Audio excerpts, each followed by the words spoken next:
From the mountains of British Columbia to you listening around the world, this, my friends, is Spaced Out Radio. I am your host, Dave Scott, sitting in the chilly captain's chair of SOR headquarters after a couple of inches of snow today.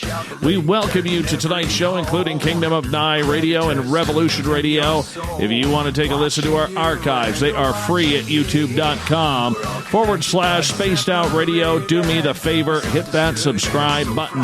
Our website is spacedoutradio.com, where we have a plethora of features for you, including rocking out to Bumblefoot, doing a little shopping at the SOR Vault, grabbing a great book at We Read the Night. Join the Space Travelers Club for $5 a month, and you can catch up on all the news on the SOR Newswire. Tonight's show is brought to you by CHIVE Charities. Help make the world 10% happier by donating to CHIVE Charities today. You can find them on our website. Graham Sims is a cutting-edge author, researcher, publisher, and an artist with an interest in biohacking, human potential, and spiritual technology. He's worked in journalism and media for over 20 years. He's an award-winning journalist who is originally an editor and writer for newspapers, magazines, and book publishers.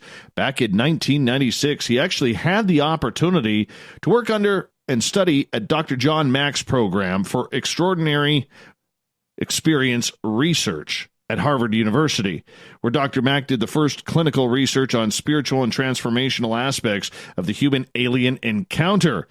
Graham and research partner Chris Stiles are also experts on the Shag Harbour UFO incident, which has secured a place in Canadian lore as one of the most important and most documented UFO cases ever.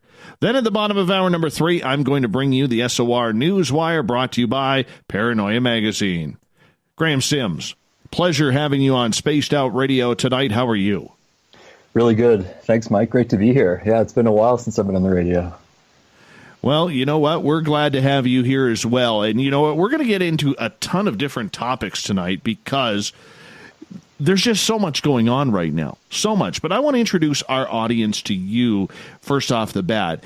You know, you went to school for journalism. You were a journalist for 20 years, and now you kind of find yourself doing all this fringe stuff. What led you to this part? Because as journalists, I'm one of them as well, there aren't many true journalists covering this field. That's true. I mean, you mentioned Dr. John Mack, and that's kind of where it started for me. That was sort of the background, and you know, I always really separated the regular writing from this stuff, and I definitely questioned whether to even pursue the UFO stuff many times. And right now, you know, I've got like Solarian, which is online independent journalists, you know, deconstructing media, and I keep that totally separate, you know, from my Great Awakening and my Shag Harbour stuff, because yeah, I mean, it's definitely hurt my regular writing, I'd say, in some ways, but in other ways it's, you know, it's taken off a little bit, but you know, I got to be true to myself and try to balance my passions out. So with that, I want to ask you as a journalist, why do you think there are so few journalists who are actually covering this, what could be the second biggest story in mankind's history? You know, Victor Viggiani talks about this quite a bit, you know, and what he's doing with Z-Land is great because they're informing journalists, providing them with the base material, and we're just waiting to see. It feels like it could spark and catch fire at any moment. Like, what do you think of the recent? I remember when we met at Alien Expo, we had a conversation about what was going on with To the Stars Academy. And I see just like this week now they're saying, oh, the Navy was saying, no, maybe those weren't authenticated UFO photos. How's your view on that been evolving? Oh, it hasn't. It hasn't. You know what? I think I burnt myself out at TTSA News, much to the chagrin of my Twitter crowd. But, you know, I can honestly say this. I'm waiting. I'm like everybody else. I'm waiting. I mean, I'm willing to give credit where credit is due. All right, they've done some very good things. However, to me, the red flags mean more. Yes. And the one thing that probably the biggest complaint I have about this entire field, whether it's the journalists who are in the mainstream who have never wanted to cover this topic, whether it's the journalists who are covering this topic but can't get the proper interviews because they're being red flagged one way or another, or even the ones who want to call themselves journalists but have no journalism experience, the self-titling crowd, who just wants to kiss ass to anybody because they feel it's going to make their name bigger. I think that all plays very well into a controlled narrative. It really does. Yeah. Because when you control the message, what message gets out there? The one you want. And it's still that way today. Yeah, I think as long as they keep it underground and just not in the mass media, then they'll keep doing whatever they're doing, but they won't let it pass that limit, and that seems pretty clear so far. Let's go back to in the 90s, the mid 90s, when you decided to take one of Dr. John Mack's courses. Why did you do that? I had just read his book, Abduction, that came out, and, he was on Oprah and Larry King, and, Harvard was trying to, censor him. And then I was taking some night classes there, and I went into the Harvard Employment Center, and I saw that his organization was hiring for a work study program. So I was like, I'm applying for that. And I did, and I got it. So it was a good time to be there. I was growing a lot. I was like 20, 21 or something. And, and I was also getting into meditation and yoga and Buddhism and stuff. So that was good because that kind of grounded me for all the rest of it. But it was intense. He was a brilliant man. He could really see through you, and was, from in a clinical sense, but he was had a huge heart. And he really did so much, and he was a little ahead of his time, I think. I think a lot of his work will be appreciated more in the future. But it was interesting, I was working directly with a lot of abductees, and I was fielding the mail and sending them referrals to therapists in their area, which is important, obviously, to have, qualified therapists who are familiar with this, as opposed to people who are going to reject the experiencers and traumatize them further. So yeah, that was that, and I think the way he always put it in the shamanic context, in the indigenous context, in the historical context, and that we can expand our notions of reality around that. Even the invisible worlds can be true. Just because it's invisible to me, it's all in your head. It doesn't mean that it's not true. So he stood up for an important group of sort of suppressed minorities in the experiencers. I mean, remember the Roper poll that came out around then? It was talking about something like 5% of the population, like pretty big numbers of abductees. But that had to be incredible to work on that, because those studies are still so profound today. I mean, there isn't a UFO researcher out there who, one way or another, does not take his research or her research back to Dr. John Mack. It always seems to end up back there. Why do you think that is? I mean, I think part of it was that the timing was right, and he was the right person to do it.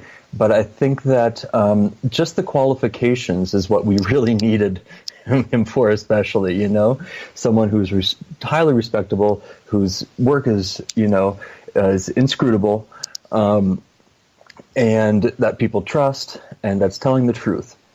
So that's what I think, the Harvard went a long way, and his impeccable credentials. Mm-hmm. No, I definitely see that. I definitely see where you're going with that, and with that study, and when you delved into spirituality, and you delved into everything to do with human ET contact, as you were learning about this, what blew your mind? Was it the fact that it was actually happening, or what the people were saying? Define that. The consistency, the ontological shock of it, was probably muted by, even just growing up Catholic, where it's accepted that there could be miracles, the transubstantiation, the birth of Jesus, the idea of heavens gave me a space that I existed in that was possible already, and then, so it wasn't like that. Not like my paradigm suddenly came crashing down on me. I was already a believer basically, and then also once you get into it, like people just start popping up all the time. Like friends of mine, my native friend who's a Nez Perce Indian from the Northwest there, he beautiful man, blue eyes, and like incredibly fit, and he took me aside one time at a party and put his hand on my neck. This is when I was first interacting with Dr. Mack. He said, "Oh, I've got this implant," and then he told me how he's a lineage experiencer and his grandparents were also experiencers, and that is tied to his tribe. And so things like that start popping out of the woodwork. I'm sure you can commiserate. Oh yeah, absolutely, absolutely, I can. And so when you were doing these studies, did you get to sit in front of people as they were discussing their own experiences as well? In a more informal sense, there was like therapy circles and stuff and one-on-one, but that and the hypnosis, the regressions, like a light regression. But those were always super private. But we were allowed to watch some of the films of it has even been published on television. So yeah, that was really, really special for sure. Yeah, those are good times. And then after that, it was when I went back to Nova Scotia after that, and that's when I was like, well, what's going on in my backyard? And then I discovered, well, there's Shag and there's Oak Island, and then I met Chris Stiles, and he sort of gave me the transmission for Shag. We became really good friends, and then he had already put out Dark Object, which Whitley Strieber edited and published, right. And that did really well. That little pocket book, so several languages, and really took off. I do have to interrupt right now because my beautiful daughter just stormed into the studio here with the Tim Hortons ice cap for me. Nice, perfect timing. Yes, she loves her dad. She loves her dad, and her dad loves her. Thank you, honey. I always love giving her a shout out. That's awesome. That's so awesome. Yeah, no ice caps for any of you, but I promise I will drink this all for you guys, and by gosh, you will all enjoy it. I will do it. I am sacrificing here. Totally sacrificing. I got to tell you, Graham, when we met in Toronto at Alien Cosmic Expo, everything was such a blur because I think you and I talked right after I got off stage. Right. And what an event that was back in September, with Paul Hellyer and Grant Cameron, Richard Dolan, Sid Goldberg. He's got beautiful hair, real beautiful hair. Travis Walton. I mean, the list goes on and on. Leslie Mitchell Clark, who is an idol and a hero of mine as much as Grant is. And when you look at that, and you came up to me afterwards and we had a pretty good conversation. When you're sitting there taking this in, doing what you do, you've written about Shag Harbour, you've studied the UFO field, you've gone through Dr. John Mack's courses. What are you listening for when you go to a conference like that? I've really been on the conference circuit most of this last year, which has been great. So I did Cosmic Expo this year and the year before as well, when Chris spoke. And Linda Moulton Howe was there the year before. I think as Canadians, it's important to, be around like-minded people in our community, In Nova Scotia, I feel like a bit of a black sheep, so it's fun to come out to Toronto and also to the West Coast, where I'm spending more time now, where I feel much more like normal out in the West Coast. You don't feel like an alien anymore. Exactly, less of a black sheep. But it's important to rally your community around you, and that strengthens our ties. And so that's what I saw, and I thought it was also interesting, specifically the slice of life that comes across from an event like that, because you've got the more traditionalist, nuts and bolts researchers, historians, Richard Dolan. And then you throw in, there's at least an abductee with Randy, and then there's also, then it gets even further. Then you've got some SSP people there, like Randy Kramer, and and these represent different polarities of the field, So again, it's nice to see that being represented and not being divisive in our community, in this community. Well, I think it is a good idea to have a roundabout, set of guests when you're at these events, because it kind of gives a whole different realm rather than just serious finger pointing, that many of the speakers do for those who have never attended a conference. But for you specifically as a researcher, are you looking for tidbits of information? Because I remember when I spoke, you keenly took upon the idea of the Royal Canadian Mounted Police and the information that I had gathered there. Yes, that was so auspicious that was the first thing that I heard you say, because that's exactly where I've been. That's been my edge recently. Like in terms of the Shag case, one of the great documents that Chris found, and this was hard. I don't know how he got it because it was unclassified. So that you have to have the number to ask them to get it for you, right? So that's how they keep it from you. Anyway, so he found a way around it and basically tricked him into giving him the file number. And he got this thing called the Space Object Contingency Plan, the master plan. It was only kept at HQ in Ottawa, RCMP HQ. And this was how they were to deal with any objects that came from space. And so the RCMP dispatchers or the individual officers would have to call HQ and confirm, okay, you have to stay 400 feet away from the object, the safety protocols. And then ultimately, though, as you went down to it, you saw that the RCMP were to give way to any U.S. agency, bona fide agency, and I think that's where we saw Shag go into a black box. So even top Canadian brass were kept out of the loop of what was actually going on with the Shag and Shelburne. We're calling it now, we're focusing more on Shelburne rather than Shag, and Shelburne is also Government Point. So that was one of the most top secret bases in Canada at the time. It had a cover story and everything. And that's basically where the two objects ended up, right out front of this secret base.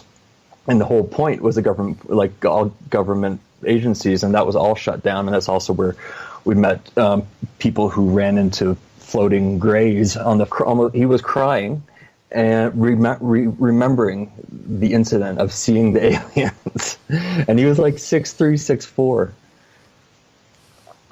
Anyway, so we're focusing more on that, but now, so when you were bringing up the fact that all these UFO reports are pushed up to NORAD, that sort of made sense to me, because that's what I've been learning, that basically this all just opens up into Americans being able to really, it's a bit of a sovereignty issue in a sense. But I think that's important to keep in mind, that the States is really behind a lot of the mischief.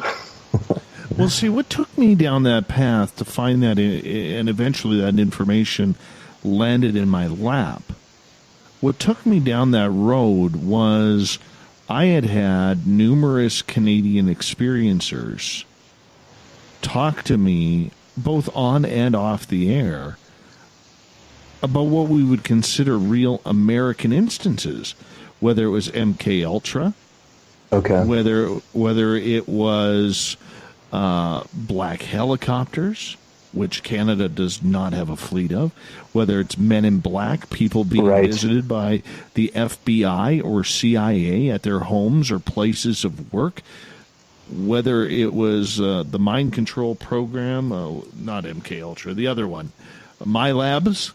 Mm-hmm. All right. Oh, right. They were going through some serious information. And I just could not figure out or put the finger on it why this was happening to Canadian people, because we hear of all these programs being dark secrets of the United States military and other governmental alphabet programs.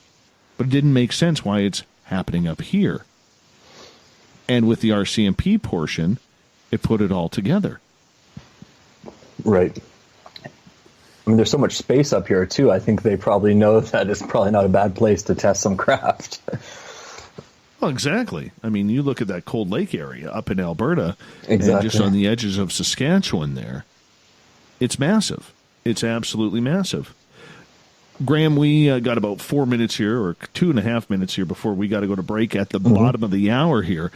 And I want to get into the whole government side of everything, because you have done a lot of research within the governments trying to figure out what their stance is, mainly on the Canadian government at this time, because a lot of people have been discussing, what does the United States government know, but what does the closest ally know in regards to this subject? And I think that's just as important, not just because I'm Canadian or we have a multitude of Canadian listeners, even though the majority of our listenership is in the United States. Okay.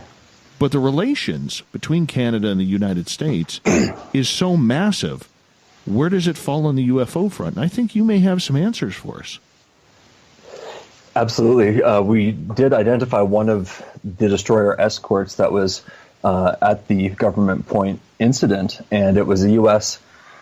Tolan class cargo ship called the USS Vermilion. And so that had participated in broken arrow missions, recovering lost nuclear weapons. It had all sorts of cranes as well as a lot of weapons on it. So it was the ideal ship for a UFO recovery. So we saw that whole system was totally in place, and within a moment's notice, they were able to direct it to Shag once they realized what was going on there.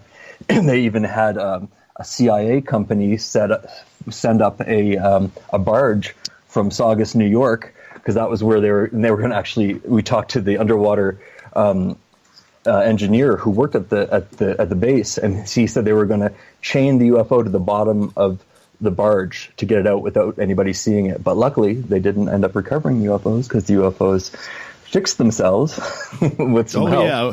And then at the end of the week, they took off. That. Yeah, it was documented in the newspaper. That is one of the best stories, and we're going to get into Shag Harbour in hour 2 because I love that story. I absolutely love that story, and it's amazing. We always hear of Roswell. We always hear of Kecksburg. It's amazing how this incident had 2 major militaries at the time investigating this, a police force investigating this, the public, the media, everybody was on the same team. And they walk away with nothing.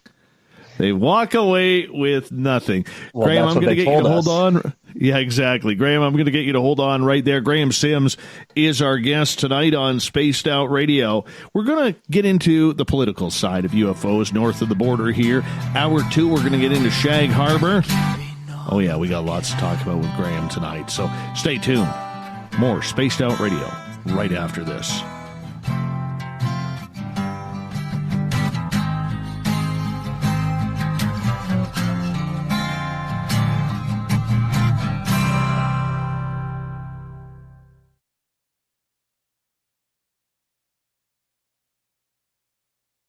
Hey, space travelers, this is John Resig, founder of the CHIVE and CHIVE Charities. If you know anything about our website, you'd know we like to do things a little differently.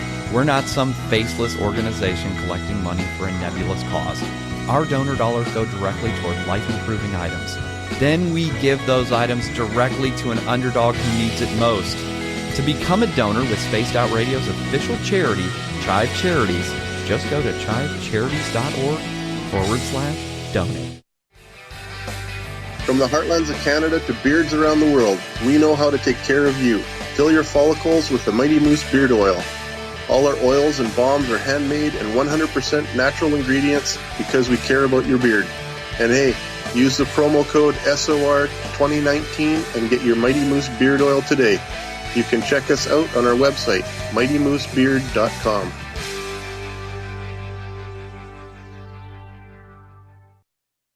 Hello, this is your guitar man, Ron Bumblefoot Thal, and I have to tell you, I love the response I get for Little Brother is Watching from Spaced Out Radio fans. It's amazing how music can inspire and make people think deeper about what's going on in the supernatural world.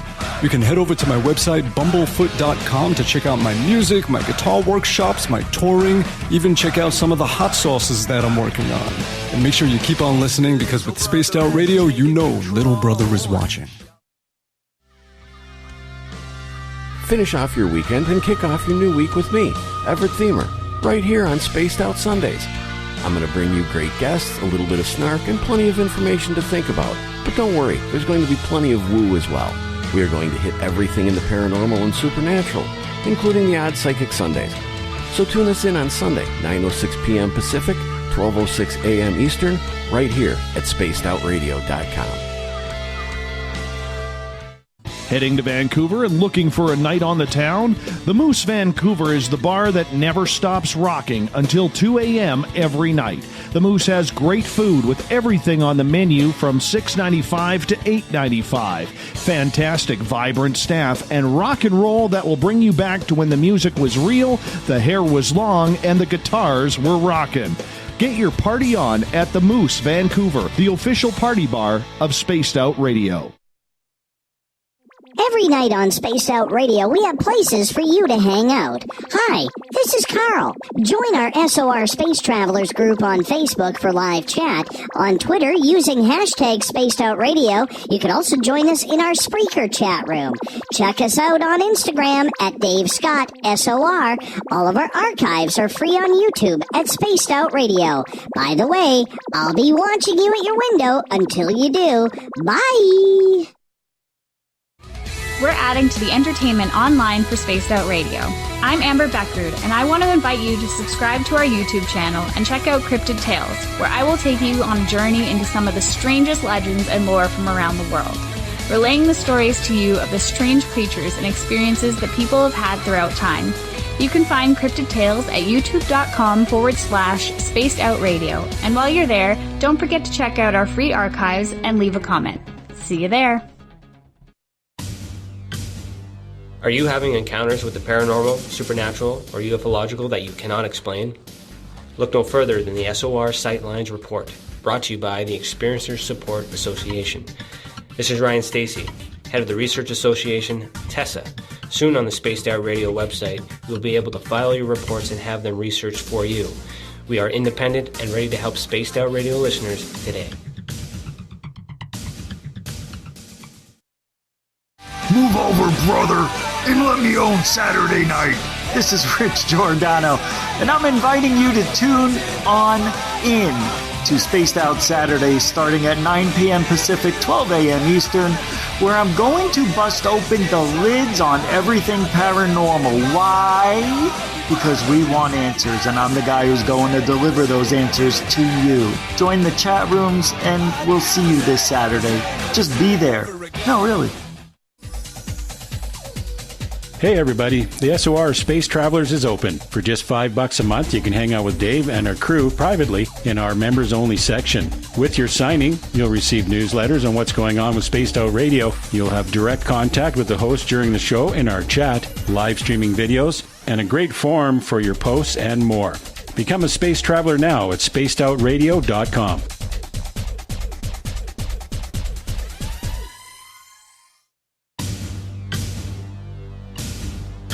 You wanted new SOR gear, and now you can have it. The SOR Vault is fully stocked with t-shirts, hats, hoodies, mugs, and everything in between, with great logos for you to choose from.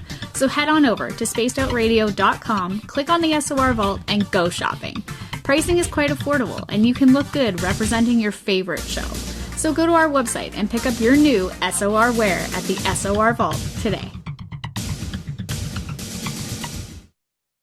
Looking for something new to push your limits? Look Beyond the Spectrum, a new docuseries featuring some of the best researchers in the world when it comes to everything from UFOs, government cover-ups, and Bigfoot in the forest. Truth seekers like Steve Bassett, Dr. Jeff Meldrum, Richard Dolan, as well as others all chip in to bring their knowledge to you. Beyond the Spectrum can be found on Amazon as well as Tubi TV. Tell us what you think on our Amazon page.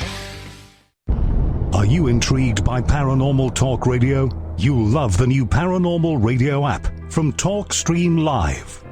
You'll find a great selection of talk shows covering UFOs, ghosts, strange phenomena, and much more. Download the Paranormal Radio app now and start listening to the very best in paranormal talk entertainment, including the network you're listening to right now. The Paranormal Radio app, free in Google Play and the iOS App Store.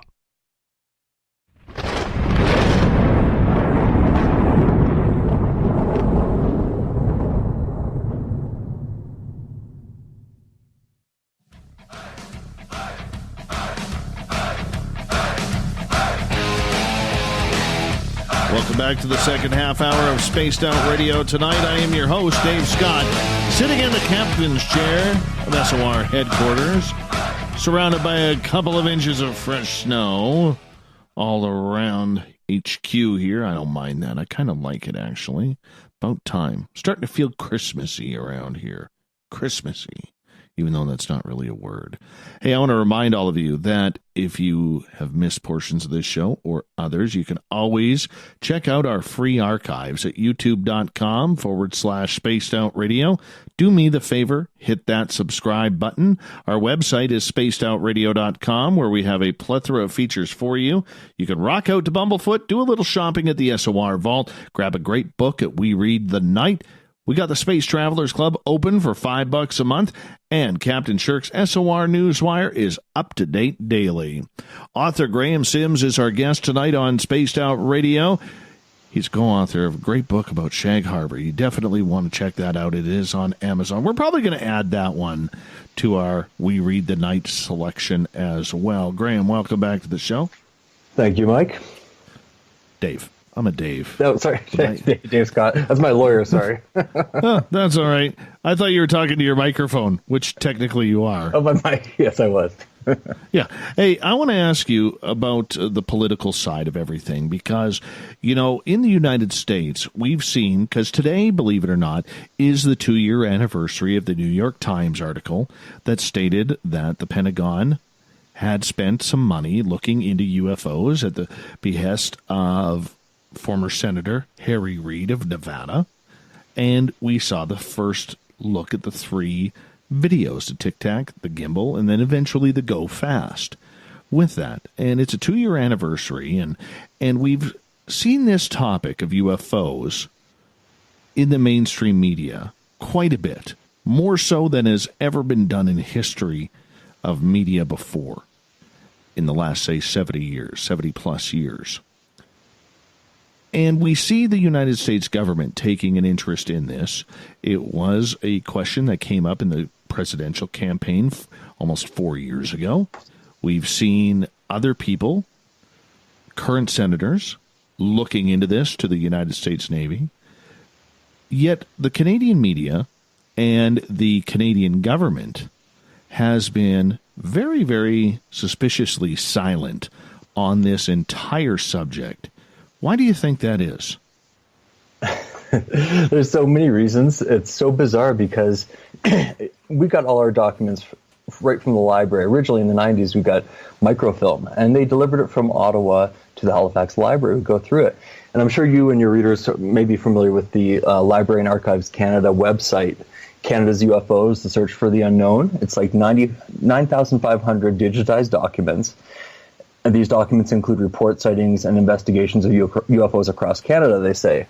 So when we get into them, we see that there's official investigations going back from 1947 and going on at least through the 50s. A lot of those were not released to the public. I mean, they weren't terribly controversial, but what Victor Vigiani said about this, he said, the important aspect of this website is not the data itself, but that the Canadian government can now be shown as being complicit in the UFO cover-up. They've known about the phenomena for 7 decades and have made no public acknowledgement of their involvement.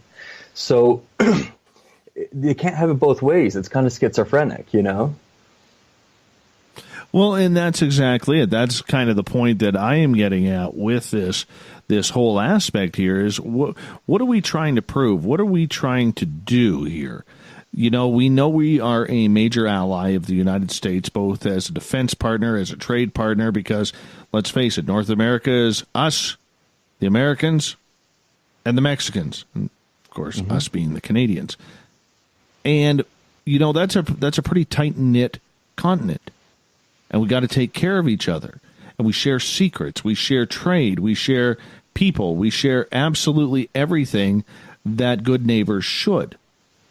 But when it comes to this topic of UFOs, is Canada holding off secrets to their people, or are they doing it because the big boys down south really want them to just shut up about this matter?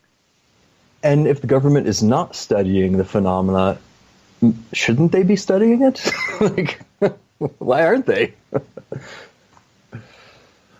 Well, do you think they are, though?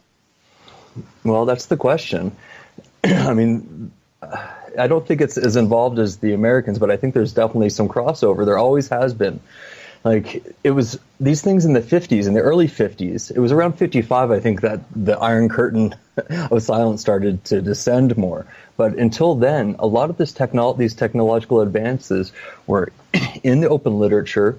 We saw A.V. Rowe working on prototypes for saucer-shaped crafts, which were derived from German technology, they said. And it looked like that craft, that program was folded into an army, a U.S. Army program. They adopted the schematics from the Canadian researchers, and then that went into a black program. But that's where they got some of these early craft from. So Canada was involved. So then the question becomes, okay, now also these days it's different from then because we have private corporations doing the research, and less than the government. Back in the day, it was the Defense Research Board. So, and that was the overlap between the States and Canada. So that included the Manhattan Project, biological and chemical research, stuff like that, like the hardcore weapons, military R&D. That was the overlap. And I think initially that would have been tied into like MJ-12 and so on. So in Canada, that was headed by Dr. Oman Salant. He was sort of the government's go-to person on technology and in the military. So he overlapped with the Defense Research Board and the Research Defense Board in the States. And what they did find in Shag, there was some little artifacts from the craft, probably, it sounds like, according to the divers, the military divers that we spoke to, who went down, who photographed the craft with movie film, 400 feet of movie film and still photographs. And they took that film in their big 2.5-ton military truck to Grove Street in Dartmouth, Nova Scotia, to the Defense Research Board. And that's where they dropped off the artifacts and the film, proving that we are not alone in the universe or on Earth. So I always find it kind of like a little bit funny thinking like, oh, gee, the Canadian military has had evidence, unless it was simply snatched up by the Americans, never to be seen again. But at least for some time, we did have evidence that we weren't alone in the universe. That was from Shag. So, but anyway, but the devices, the procedure for these things is what interests me. So earlier it was the Defense Research Board. Now these days I think it's more private military contractors. And so that's how they keep it so hidden, because those things are just transnational completely.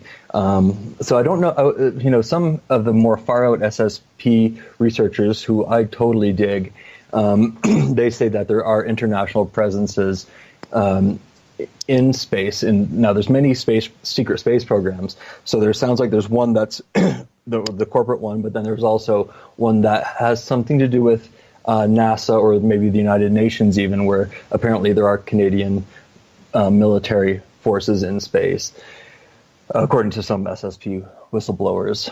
So again, I'm just thinking of the mechanisms for the transfer of this technology and for the classification and why we're not seeing it and why it's not even being spoken about much in the government anyway, or the media.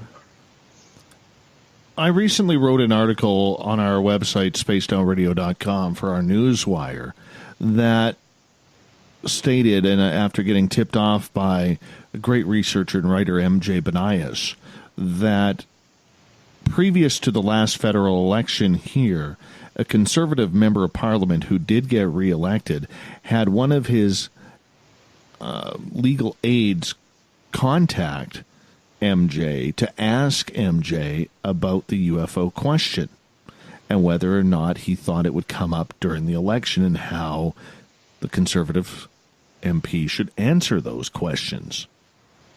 When you have that coming to fruition, what does that actually mean on a Canadian governmental standpoint? Not only that the politician was inquiring about this, but that the media really didn't even look at that question at all.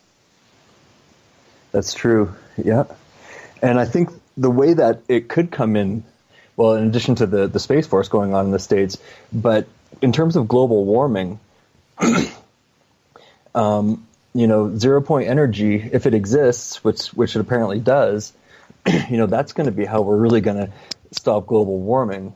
And, all this, solar and wind are great as well, but this is kind of a different ballgame if we can bring in these technologies. And these technologies are intimately tied into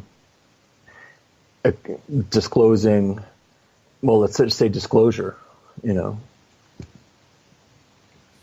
So with that, are you surprised that this wasn't a question asked by other parties? And the reason why I asked that is since then, I have actually emailed. In Canada, there's 4 major parties. There's the Conservatives, there's the New Democratic Party, there's the Liberal Party, which is home to the Prime Minister's office, which is Justin Trudeau. And then there's the People's Party of Canada, which didn't win any seats. I guess you could include the Green Party in on that as well. So 5 parties in Canada. I sent emails to 4 of them because I skipped the Green Party because I just felt that UFOs weren't too green for them or not green enough or whatever. Maybe the aliens weren't green enough. But what I did was I sent emails to each and every party to see what their thoughts were. Great. If I could get someone to contact me regarding this subject. I'm a week in now, and I haven't received any emails back. And I don't think I'm going to. And that's part of the story. Right. It almost gets to the point where you almost don't want them to send it because that becomes part of the story a little bit more than what we are dealing with here. But when it comes to it, do you think that this should have been one of those topics of discussion in the previous election? Absolutely, and it sounds like that Conservative MP was actually trying to goad Banyas into maybe bringing it up because he has he's on Vice and Popular Mechanics and so on. So he's getting his material out there, but he sounds like he was the right person to try to get to goad to. And obviously, the Conservatives. Even if it's a partisan issue of trying to attack the Liberals on their silence on the topic, that's a great in. Do you think politicians were hoping that question didn't come up? Oh, definitely. I guess we've got to find where our teeth can sink into, what can we ask them? What are they lying about? Or is it just the silence in general? So what does the silence tell you as a journalist? Going back to Shag, I got a good view of how this works because initially the media was totally open and it was obvious that something had happened. All the newspapers, there was international media as well, coverage of Shag in '67. And then what happened was at some point the military got involved and contacted the publishers of the Chronicle Herald, and they stopped their investigation, and they had the Jesuit priest, Father Michael Burke Gaffney. He was commenting quite a bit in the media on it, but then the media started to take sort of a dismissive tone of it. Oh, there was nothing there. Whereas initially for like a week, they were super into it. And, they had the Air Desk, which is the RCAF's UFO investigation group that was operated until that next year. That was their quote on the cover of the Chronicle Herald that said there may be something concrete to the Shag Harbour crash. So we saw how it got flipped, and it was pretty clear that it was from military putting pressure on the media, and that was in '67. So I've been talking to Paul Hellyer, and I know that you spoke with him at Alien Expo, so you're familiar with his material. He wrote an open letter to the Prime Minister when he was first elected, and that was all. He also received no official response from that letter. This is Canada's senior Privy Council member, Paul Hellyer, one of the youngest politician to get into office, and now he's 96, so he's definitely the senior Privy Council. And so he just wrote another letter to Trudeau. I'm going to interview him on Wednesday, and we're going to discuss this. So the main issues in his open letter are global warming and zero-point energy to cope with it. But he also mentions geoengineering and chemtrails and HARP and the ionized sky and so on in his topics to the Prime Minister. So I know he's also been mass mailing out information to different people in government in different parties as well. So, I mean, this thing's got to break at some point, I think. But I also, at the same time, I wouldn't be surprised if, again, like I said before, if they don't, if they just keep it under the surface and the veneer, of the media doesn't touch these things, and it's all in the, slightly underground like we are. Either way, I wouldn't be surprised. I guess it's like Dolan says. He's like, disclosure is both impossible and inevitable. Well, my stance with Paul Hellyer is this. I have interviewed him once. I've met him a couple of times now. And he is, for 95 years old, still a very, very brilliant mind. That being said... Exactly. That being said, for full disclosure, when I sent out those emails to the political parties in Canada to find out what they were talking about, I did submit an email to Paul Hellyer as well. Now, I talked to you about this before the show, but the audience doesn't know that yet. And I submitted 10 questions to him, which I have yet to receive an answer for. Now, that doesn't mean that he hasn't read them or got back to them, or maybe he just hasn't had time yet. We don't know. Well, I know he has been doing this letter writing campaign over the past few weeks. So I know that that's why we didn't get to interview him until Wednesday, because the past 2-3 weeks he's been totally dived down in this. See, what bugs me about Paul Hellyer, and I've said this publicly, and I would say it to his face because, that's the right thing to do. When I interviewed him about 4 years ago, he stated that when he was the Minister of Defense of Canada, he knew nothing about the UFO phenomena. Mm-hmm. And I don't buy that. I don't buy that, because here he was, the Stefan Mikulik case at Falcon Lake was on his watch. The military was involved with that.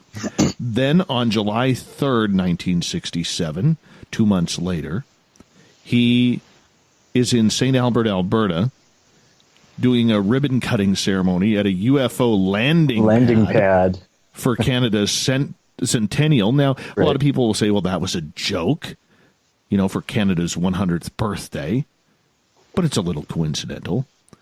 And then 3 weeks after he is ousted, his party is ousted in a Canadian federal election, Shag Harbour happens. So you can't tell me that the new Minister of Defense at that point isn't calling up Paul Hellyer saying, what the hell do I do here? I've only been on the job 2.5-3 weeks.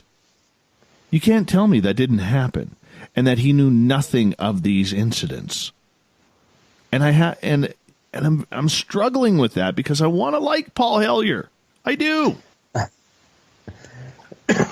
I mean, he has nothing to lose to tell you if he was aware of those cases. I think when we look at the paperwork from that time, well, first of all, there was two ministers of defense for a lot of that time too, right? There's Leo Cadieux as well. So, I mean, these are sort of like titular positions in a way. So, a lot of the time it's, like the RCMP were investigating Michalak, sure. But how much of that would have filtered up? I don't know. Well, you still got to wonder. I mean, because Paul Hellyer has been a very, very active voice in this community, Graham. Extremely active. And the way he is very adamant that there are 4 to 5 alien species continually visiting Earth here. That's a tough pill to swallow from a guy who is saying that he doesn't recall anything happening on his watch.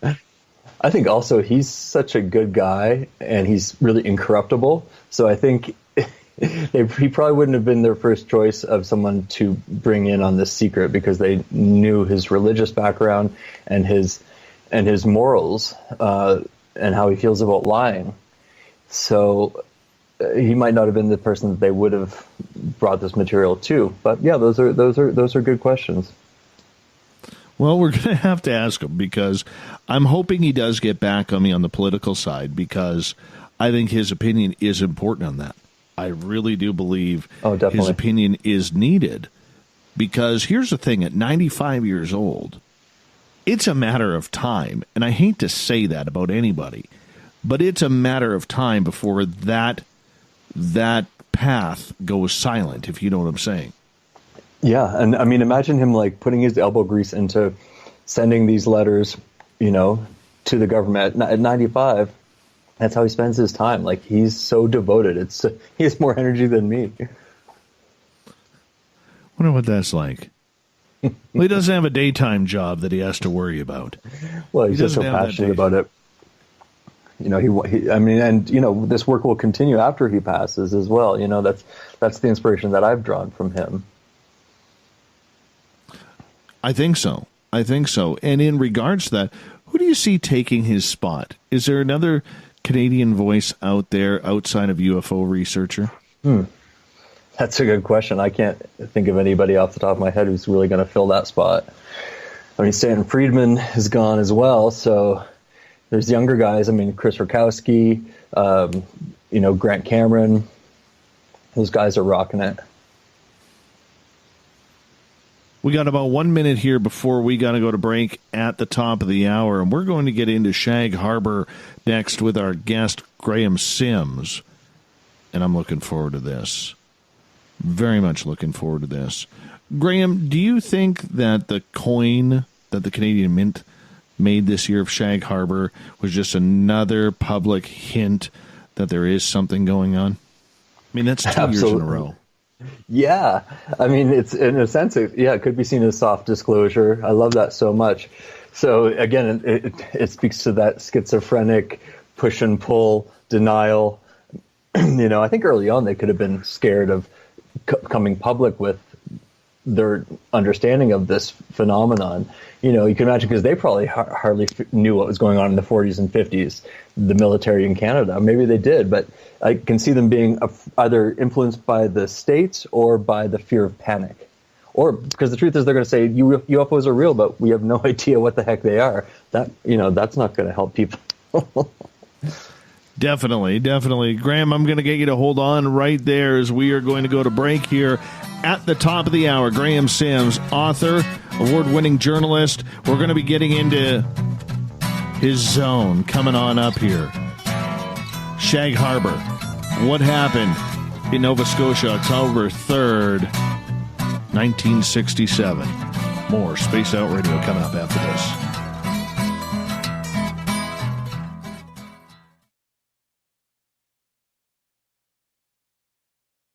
Hi, this is Amber Beckrud, and I want to invite you to subscribe to our YouTube channel, where we store all of the SOR show archives for free.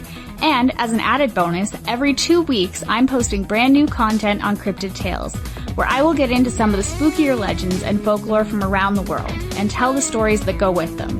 Find us at youtube.com/Spaced Out Radio and check out Cryptid Tales today. Drop a comment and let me know what you want to hear. See you there. Hey, Spaced Out Radio fans! It's John Resig, founder of the CHIVE and CHIVE Charities. Our goal is to make the life of veterans, first responders, and those with rare medical conditions 10% happier. We do this by donating one grant item, ranging from vans to therapy programs to prosthetic limbs, to those who need it most. To contribute to Spaced Out Radio's official charity, head over to chivecharities.org and become a donor today. Are you having encounters with the paranormal, supernatural, or ufological that you cannot explain? Look no further than the SOR Sightlines Report, brought to you by the Experiencers Support Association. This is Ryan Stacy, head of the Research Association, TESSA. Soon on the Spaced Out Radio website, you'll be able to file your reports and have them researched for you. We are independent and ready to help Spaced Out Radio listeners today.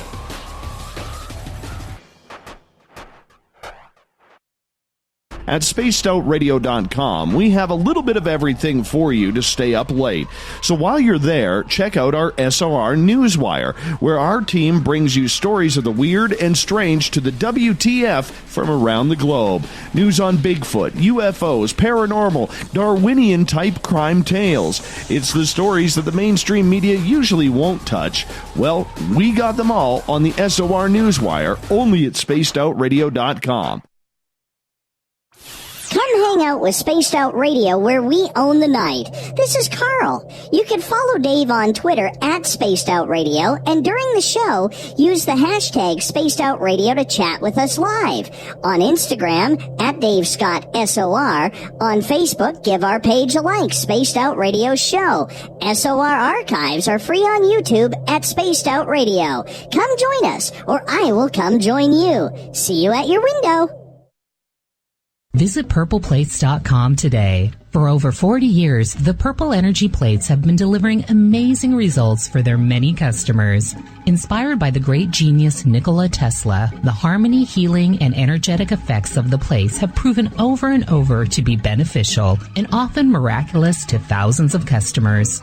Check their site for daily specials and choose from their many energy products. You won't be sorry. Visit them today at purpleplates.com.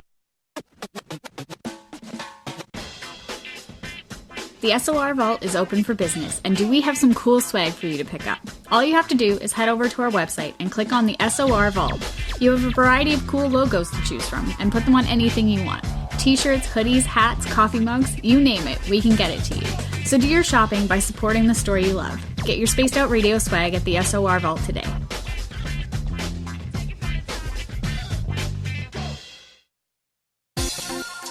For the price of 1 cup of coffee a month, you can become an SOR Space Traveler. The Space Travelers Club is a place where you can interact with other listeners, either live during the show or on our great forum. We want your stories, pictures, comments, and ideas. You'll get live video streams, exclusive content, and be a part of our newsletter. Stay in touch with everything SOR. The Space Travelers Club is just $5 a month at spacedoutradio.com. Hi there, this is Geraldine Orozco from San Francisco's Bay Area Meditation. I invite you to join me the first Tuesday of every month with Dave Scott for Spaced Out Radio's The Spiritual You. In this fast-paced world we live in, it's time for you to take some time for you. We'll cover every possible subject from powerful meditation to healing techniques to your own intuition and spirituality. So come join us for The Spiritual You. Hey, this is Canadian Paranormal Investigator Mike Moore. The third Wednesday of every month, I'll be teaming up with Dave Scott to bring you Ghosts of the Great White North.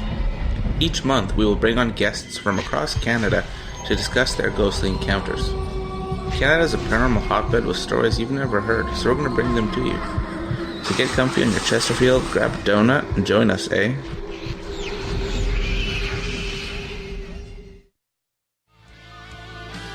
A little bit of science, a little bit of skepticism.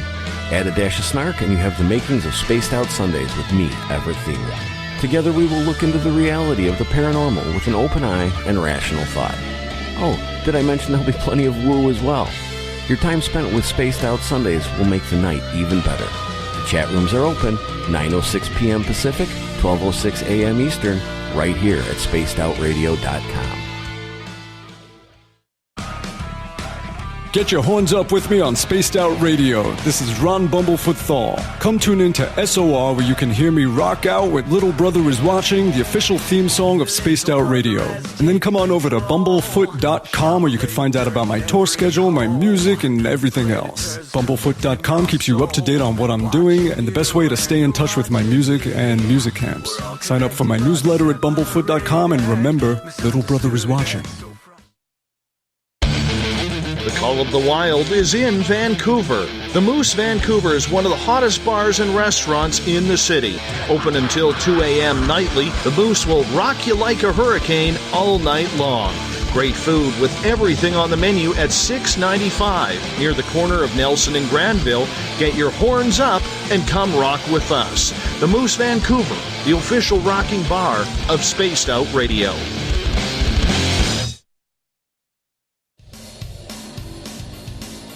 We all know on Spaced Out Radio we love a good beard and mustache, so why not take care of your facial hair with Mighty Moose Beard Oil? Made in Canada, we're taking care of beards and stashes around the world. We use 100% natural ingredients with our oils and balms to make your whiskers feel silky smooth. Use promo code SOR2019 at MightyMooseBeard.com today.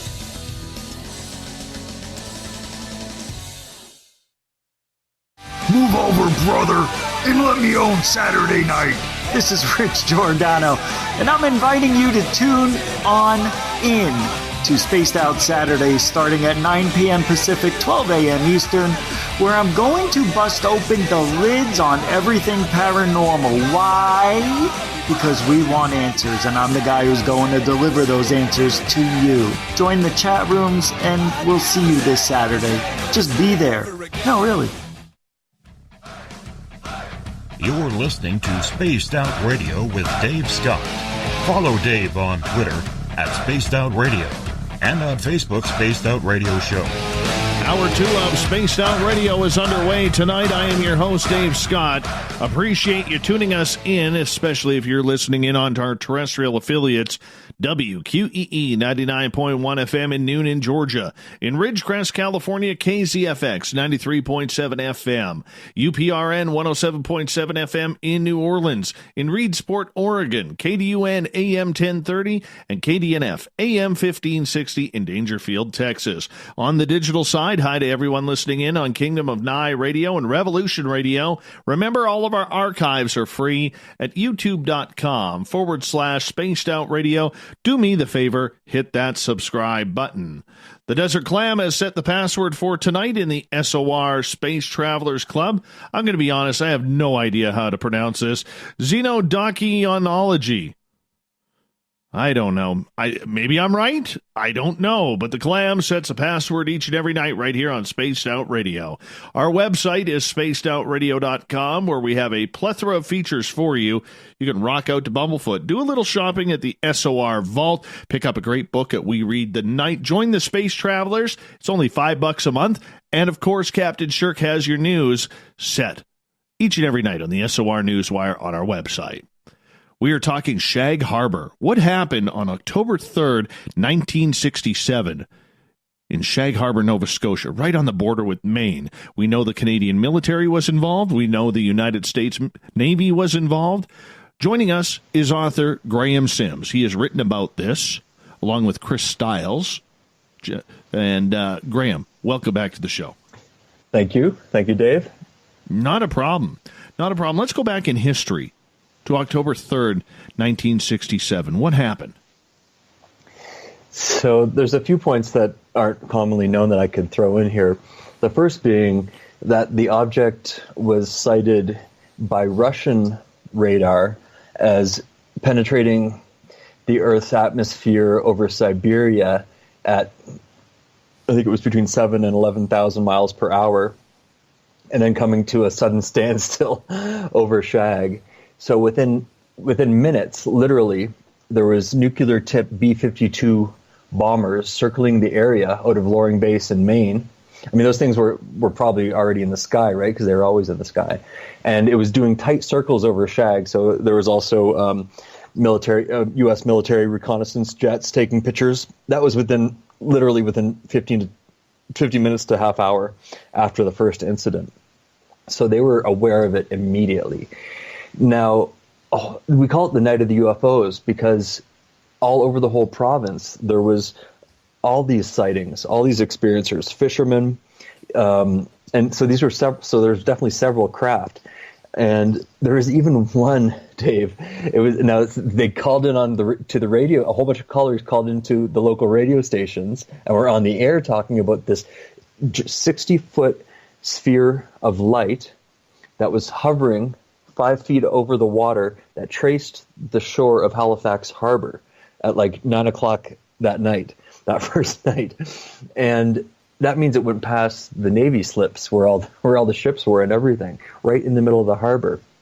Some great other sightings, very close-up sightings by fishermen, and there was, it was the evening, so there was, people out hunting and park wardens and so on. And so we got, in addition to the RCMP witnesses, we've got like hundreds of great eyewitnesses to the case. That's how it started. When we look back on this, okay, everybody thinks Roswell, 1947. There we have a crash site. There was no sight of any UFOs that has ever been reported. Only the debris on the ground, which to this day is debated. Was it a UFO? Were there aliens on the ground? Or was it, like the United States Army Air Force at the time stated, that it was some sort of secretive weather balloon? Yet in Shag Harbour, we have people in 2 different countries, 2 different militaries, a police force, plus hundreds of citizens who watched this anomalous craft, whatever it was, crash into the harbor. Why do you think Roswell gets so much hype and so much play, yet Shag Harbour is kind of pushed off to the side when it's a much better sighting with more witnesses who actually saw what happened? I mean, I don't know why, but I mean, it's an interesting thing to ponder. I mean, there was, Roswell in 47, quite different than Shag in 67. The military presence around Roswell. Well, on the other hand, I guess there's another similarity. This crash occurred right next to a military base in Nova Scotia as well. But you're right. So we have official documents, publicly provided, as well as ones that we stumbled across, that show very clearly that Maritime Command, which is DND, considered this a UFO, and they further specified, meaning, and they went through a list of what it wasn't, or any other known object. So meaning that it had to be an unknown object.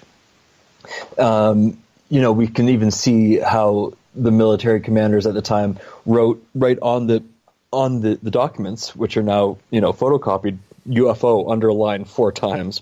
Plus, once we realized that the RCAF, Royal Canadian Air Force, had an entire it was led by Squadron Leader Bain, but they had helicopters, they had scientific equipment that they brought out to exemplary UFO sites or sightings or crashes that have been going on for a few years.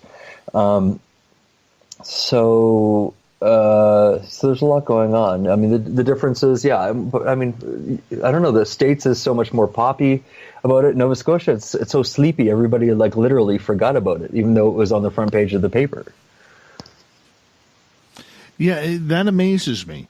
Do you think that this was part of an act by the military and or the Royal Canadian Mounted Police to try and sweep it under the table, and that's just why it's not talked about? Or is it because that Canadian people usually take everything with stride and, it's over, it happened, let's just move on. Make a sandwich, go home. Yeah. Exactly. Yeah, I mean, and the fishermen are so salt of the earth. They're really like that.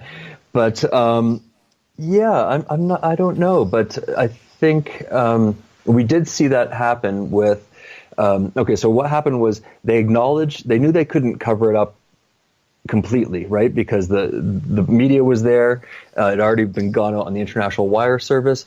So what they did is they said, okay, this is where everybody's looking. They knew that the UFO had already moved, that it had moved from the initial crash site. It traveled underwater for 25 miles to go into Government Point, into Shelburne Harbor. So they kept the media attention at Shag while there was a simultaneous second search going on in Shelburne. So that's how they divided up the attention. So then they said, we didn't find anything at Shag. Meanwhile, they found stuff at Shelburne, but that didn't make the media. Really? What kind of debris was at Shelburne? Shelburne.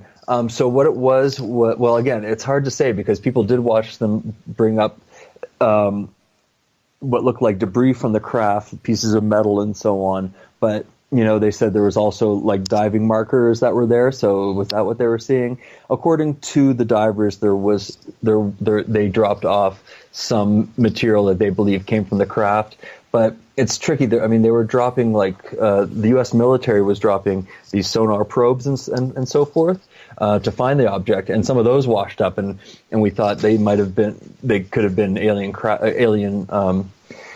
technology because some of them were very strange. But yeah, it gets a little gray. We're not really sure because they clamped down on it as soon as they got whatever they got. Let's go back to that day. Hundreds, if not thousands, of witnesses. This anomalous thing crashes into the harbor. What happens next? Okay, so immediately it went from initially it was actually the Coast Guard who searched, and they thought they were going to come across bodies, that it was going to be that it was an airplane crash. But, once the RCMP actually started to row out towards it, when it was still floating on the top of the water, and it still was about 8 to 10 feet over off from the surface of the water. That's how big and high the craft was. And then as soon as they approached it, it went bloop, and it went underwater, and to get away from them. But you mentioned that there was U.S. military there as well, Canadian U.S. military immediately. CIA, Pentagon flew in a plane load of people as well. But then there was also a submarine. There was Russian submarines. Remember, it was just a 12-mile limit back then. So there was Russian fishing boats that were really spy craft. So a lot of people don't know this, but the Russians actually came ashore to Shelburne during that week, because again, remember I mentioned that they knew that from their radar that this event had happened. So they sent one of their ships. We know it was called the Tour, and it was a fishing ship with all these radars on it, right? So it was really a spy ship. And they put half a dozen other men in a dinghy. They rowed up to the base, and they were arrested by the RCMP spying on the base and watching the UFO the recovery mission. No kidding. So there's probably some KGB files on this somewhere, and I think that might be the next avenue that we explore. I don't blame you on that. So when the craft went underwater, okay, there was real panic because people thought it was an airliner that crashed in, maybe a Boeing 707 at the time, which was just becoming a popular way to fly across continental United States and Canada. So what did they see? When did the Navy get people in the water? So that would have been the next morning. But as I say, they knew that it had already moved. Because as soon as it went underwater, when the RCMP rowed out to it, it was releasing bubbles and actually this strange kind of foam, this green foam that was like oil-based. Like as soon as you tried to pick it up, it just disappeared. And that went straight out to the open ocean. And so it was moving under its own power. But they would have been able to track it because that secret base there, that's what the base did. It was a magnetic anomaly detection and SOSUS radar station. So Shelburne, it's Canadian Forces Base Shelburne now, but it stretched up from Argentia, Newfoundland, all the way down to Key West, Florida. They laid these cables that could detect any metal-hulled ship in the water. So of course this was for Soviet submarines detection, but it would probably also work for those pesky unknowns. And the truth is that the Canadian Navy had played cat and mouse games with UFOs for 5-10 years prior to Shag. So, when you have an underwater bogey that's moving at 100 knots or something, it's they've never it's not going to be something that's terrestrial. Yeah, no kidding. in regards to the divers going into the water, is there any truth to the rumor that they saw aliens underwater fixing the craft? Yes. So the two Navy divers, they insisted on anonymity when Chris spoke to them, but I think they both passed away. Their last names were Gano and Carlson, and they admitted to Chris, and this interview process of interviewing these divers was very tenuous, very difficult, because they had been pressured by the military already not to speak. But they did confirm that to Chris, that yes, there was the little creatures in little dive suits that were repairing one of the craft, and that they actually telepathically communicated to Gano, and they said, "We're just fixing our craft, and then we'll be out of here." Another part of that story is Mace Coffey. He's one of these unsung heroes in this story. He was the head of, well, he was a civilian, but he was the top guy at Maritime Command. He was actually a parapsychologist, and he worked with the RAND Corporation. So he was also incredibly intuitive. And he would find, lost nuclear missiles, lost subs, he was really the man. And he was ultimately the person who would have, if they found anything of interest from the crash site, it would go to him and the Defense Research Board. So he actually suggested that the divers be medically hypnotized to see if they were, quote, tinkered with. Oh, you got to get into that. That's juicy. That is juicy. I don't know if they were or not. We didn't, these divers were they're like steely kind of guys, and they were really reticent to give out any information. Were they abducted, or did they, did they have more communication? I don't know. Anyway, he suggested that, so I suppose it definitely could have happened. But we know his daughter actually, though. But Mace unfortunately supposedly died in Antarctica in the 70s. So we never got to get his side of the story. That's the first that I had ever heard in regards to Shag Harbour, that the ETs, whatever they were, had actually tried to communicate or had communicated with the divers that went underwater trying to see what was going on. I mean, that's an incredible piece of information there. Yeah, that's a good little detail. How do you trust the divers on that? Well, we knew them through our family. Also, we confirmed their credentials. And, they didn't want to talk, and they really did. They hardly did. And they got the bright idea to check with Maritime Command if they could speak. So of course they told them not to, but, they were traumatized by it, no doubt. So with these divers, were there two ships in the water?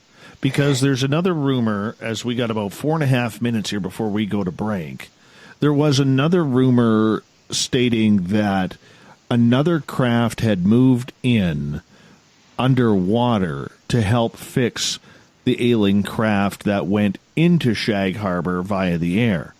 Is that true? Based on witness testimony, we believe that's what happened.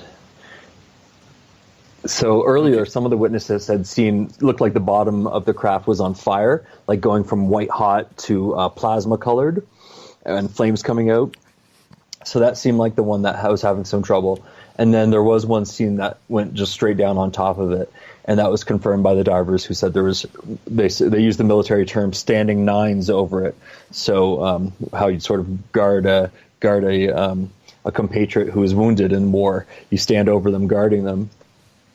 So yeah, that seems well. And this was confirmed. It was a week to the hour, and this was also in the Chronicle Herald newspaper, witnessed by many people, that both craft exited the water and took off at very high speed. exactly a week after they went down. So it has a happy ending. Well, I mean, it has a happy ending for the aliens. Right. It doesn't have a happy ending for anybody else, if you know what I'm saying, because they want to know what's going on. And that is the reality of it. So how long were these craft in the water? A week. A week. Exactly. So they were monitoring these two craft for a week, or when did the second craft come in? We believe it would have been the second day. And the flotilla so there was big U.S., I think they're called destroyer escorts. And there's at least, it sounds like at least 3 of them. Some people said up to 5. And we've been trying to identify which craft those are. The problem is in these situations, besides the brass and the hands-on, like Gano and Carlson, everybody else, it doesn't have a need to know. So it's hard to find witness testimony. Like, do you remember hanging out for a week in Shelburne, like in your room? But as I said, we did identify the U.S. craft that was there, and we have a witness from one of the sailors. And now we're trying to identify the Canadian craft that were there. But, we keep finding the ones that we think are there, and their naval records show that they weren't. Even the U.S. one that we know was there, we got someone in the States to do a freedom of information, and we got that naval record, and it was also indicated that it was tied up in Norfolk, Virginia. So we're scrambling. Do we have the wrong time period? 50 years, people's memories very plastic. Could have been a year before, but that didn't make sense. So we're looking at the documents, and the way that they arrived was very unusual. Some of the craft that we suspected could have been there, those tended to be the naval records that looked newer, and the writing was different. And one of the craft, the Bonaventure, I believe, they were just missing the whole log for that year. The whole naval log for the year was never turned in. So it looks like there is some active butt covering and denial going on. And I mean, that's a pretty severe offense to alter a naval log. And I asked Hellyer if he could connect me with, if this could be the point of the sphere of disclosure in Canada. Like, look, they falsified these naval logs. Mr. Hellyer's response was he thought, these are the same forces that pulled off 9/11, so they're not too scared about what a few people think. They don't mind people knowing that they're lying, as long as they can maintain the facade in the mainstream media and so on. They don't really care. So he was saying he thought I would put a lot of energy into this and it wouldn't go anywhere. So maybe there's better stuff to focus on besides the naval logs. But that's been unfolding over the last year. See, and there goes my trust for Paul Hellyer again, because he was freshly out of that gig, and he would have been in contact with what or whom was going on. But we're going to talk more with Graham Sims about Shag Harbour, his opinions, his research, what's new, is there still information coming out? More on Shag Harbour with Graham Sims on Spaced Out Radio, right after this.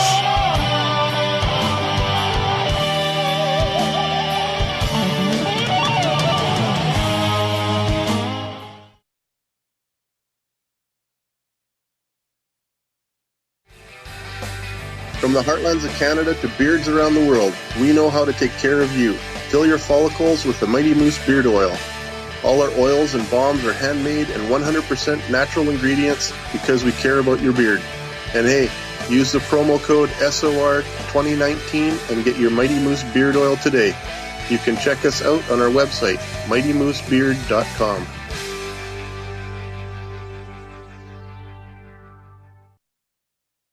Looking for something new to push your limits? Look Beyond the Spectrum, a new docuseries featuring some of the best researchers in the world when it comes to everything from UFOs, government cover-ups, and Bigfoot in the forest. Truth seekers like Steve Bassett, Dr. Jeff Meldrum, Richard Dolan, as well as others all chip in to bring their knowledge to you. Beyond the Spectrum can be found on Amazon as well as Tubi TV. Tell us what you think on our Amazon page. Finish off your weekend and kick off your new week with me, Everett Thiemer, right here on Spaced Out Sundays. I'm going to bring you great guests, a little bit of snark, and plenty of information to think about. But don't worry, there's going to be plenty of woo as well. We are going to hit everything in the paranormal and supernatural, including the odd psychic Sundays. So tune us in on Sunday, 9:06 p.m. Pacific, 12:06 a.m. Eastern, right here at spacedoutradio.com. Heading to Vancouver and looking for a night on the town? The Moose Vancouver is the bar that never stops rocking until 2 a.m. every night. The Moose has great food with everything on the menu from $6.95 to $8.95. Fantastic, vibrant staff and rock and roll that will bring you back to when the music was real, the hair was long, and the guitars were rocking. Get your party on at the Moose Vancouver, the official party bar of Spaced Out Radio. We're adding to the entertainment online for Spaced Out Radio. I'm Amber Beckrud, and I want to invite you to subscribe to our YouTube channel and check out Cryptid Tales, where I will take you on a journey into some of the strangest legends and lore from around the world, relaying the stories to you of the strange creatures and experiences that people have had throughout time. You can find Cryptid Tales at youtube.com/Spaced Out Radio, and while you're there, don't forget to check out our free archives and leave a comment. See you there.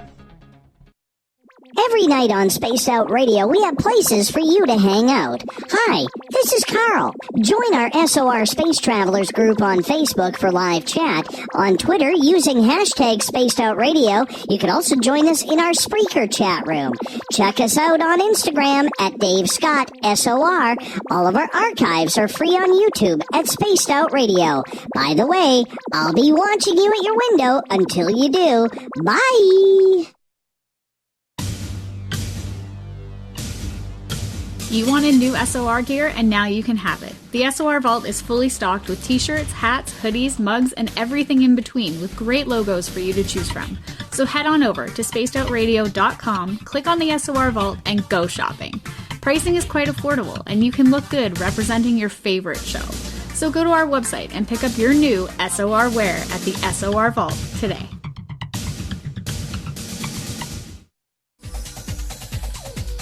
Hey everybody, the SOR Space Travelers is open. For just $5 a month, you can hang out with Dave and our crew privately in our members-only section. With your signing, you'll receive newsletters on what's going on with Spaced Out Radio. You'll have direct contact with the host during the show in our chat, live streaming videos, and a great forum for your posts and more.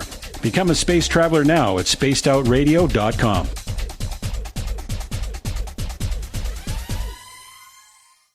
Visit purpleplates.com today. For over 40 years, the Purple Energy Plates have been delivering amazing results for their many customers.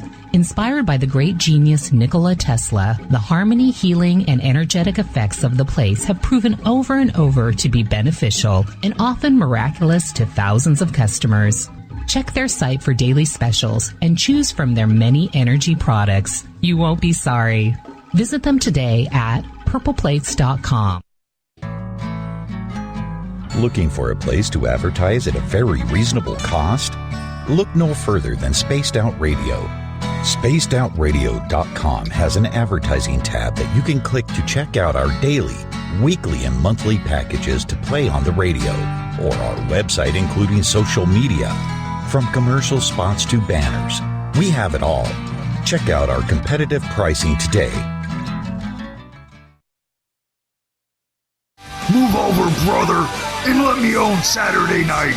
This is Rich Giordano, and I'm inviting you to tune on in to Spaced Out Saturdays starting at 9 p.m. Pacific, 12 a.m. Eastern, where I'm going to bust open the lids on everything paranormal. Why? Because we want answers, and I'm the guy who's going to deliver those answers to you. Join the chat rooms, and we'll see you this Saturday. Just be there. No, really. Hey, space travelers, this is John Resig, founder of the CHIVE and CHIVE Charities. If you know anything about our website, you know we like to do things a little differently. We're not some faceless organization collecting money for a nebulous cause. Our donor dollars go directly toward life-improving items. Then we give those items directly to an underdog who needs it most. To become a donor with Spaced Out Radio's official charity, CHIVE Charities, just go to chivecharities.org/donate. Hello, this is your guitar man, Ron Bumblefoot Thal, and I have to tell you, I love the response I get for Little Brother is Watching from Spaced Out Radio fans. It's amazing how music can inspire and make people think deeper about what's going on in the supernatural world. You can head over to my website, BUMBLEFOOT.com, to check out my music, my guitar workshops, my touring, even check out some of the hot sauces that I'm working on. And make sure you keep on listening, because with Spaced Out Radio, you know Little Brother is watching.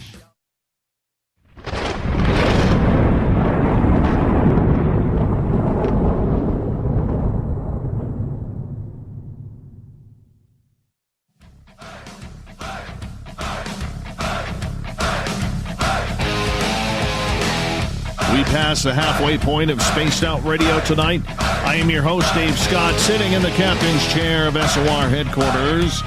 Thank you so much for joining us tonight.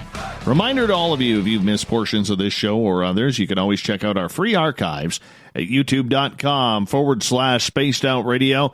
Do me the favor, hit that subscribe button. Our website is spacedoutradio.com, where we have a plethora of features for you.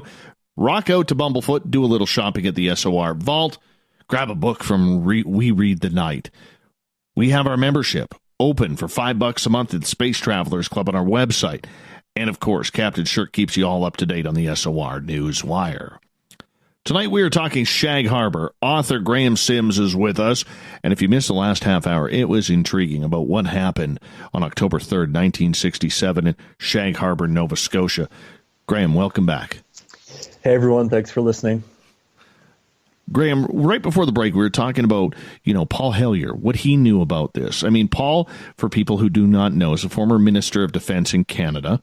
He did a 4-year stint. He is still rated as the highest politician in the Western countries, civilized nations, to come out publicly and say, aliens are real, aliens are here, they are visiting us.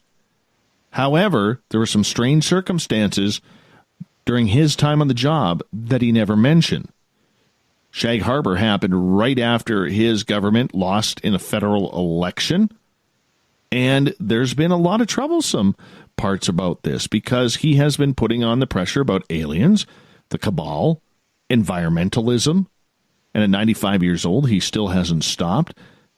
But concentrating on Shag Harbour and what happened there, do you think Paul Hellyer knew about that or got a phone call about Shag Harbour, considering when he was defeated, when not him personally, when his party in Canada was defeated and the Liberals came in, a brand new Minister of Defense would have been way too rookie to deal with something like this right off the hop? Mm-hmm. I mean, I'm going to ask him about it, but I really don't think that he had significant knowledge. He may have heard about it, but I don't think. I trust him, and he has no reason not to admit that. Still think there's something there. I really do. You got to ask him that question for me.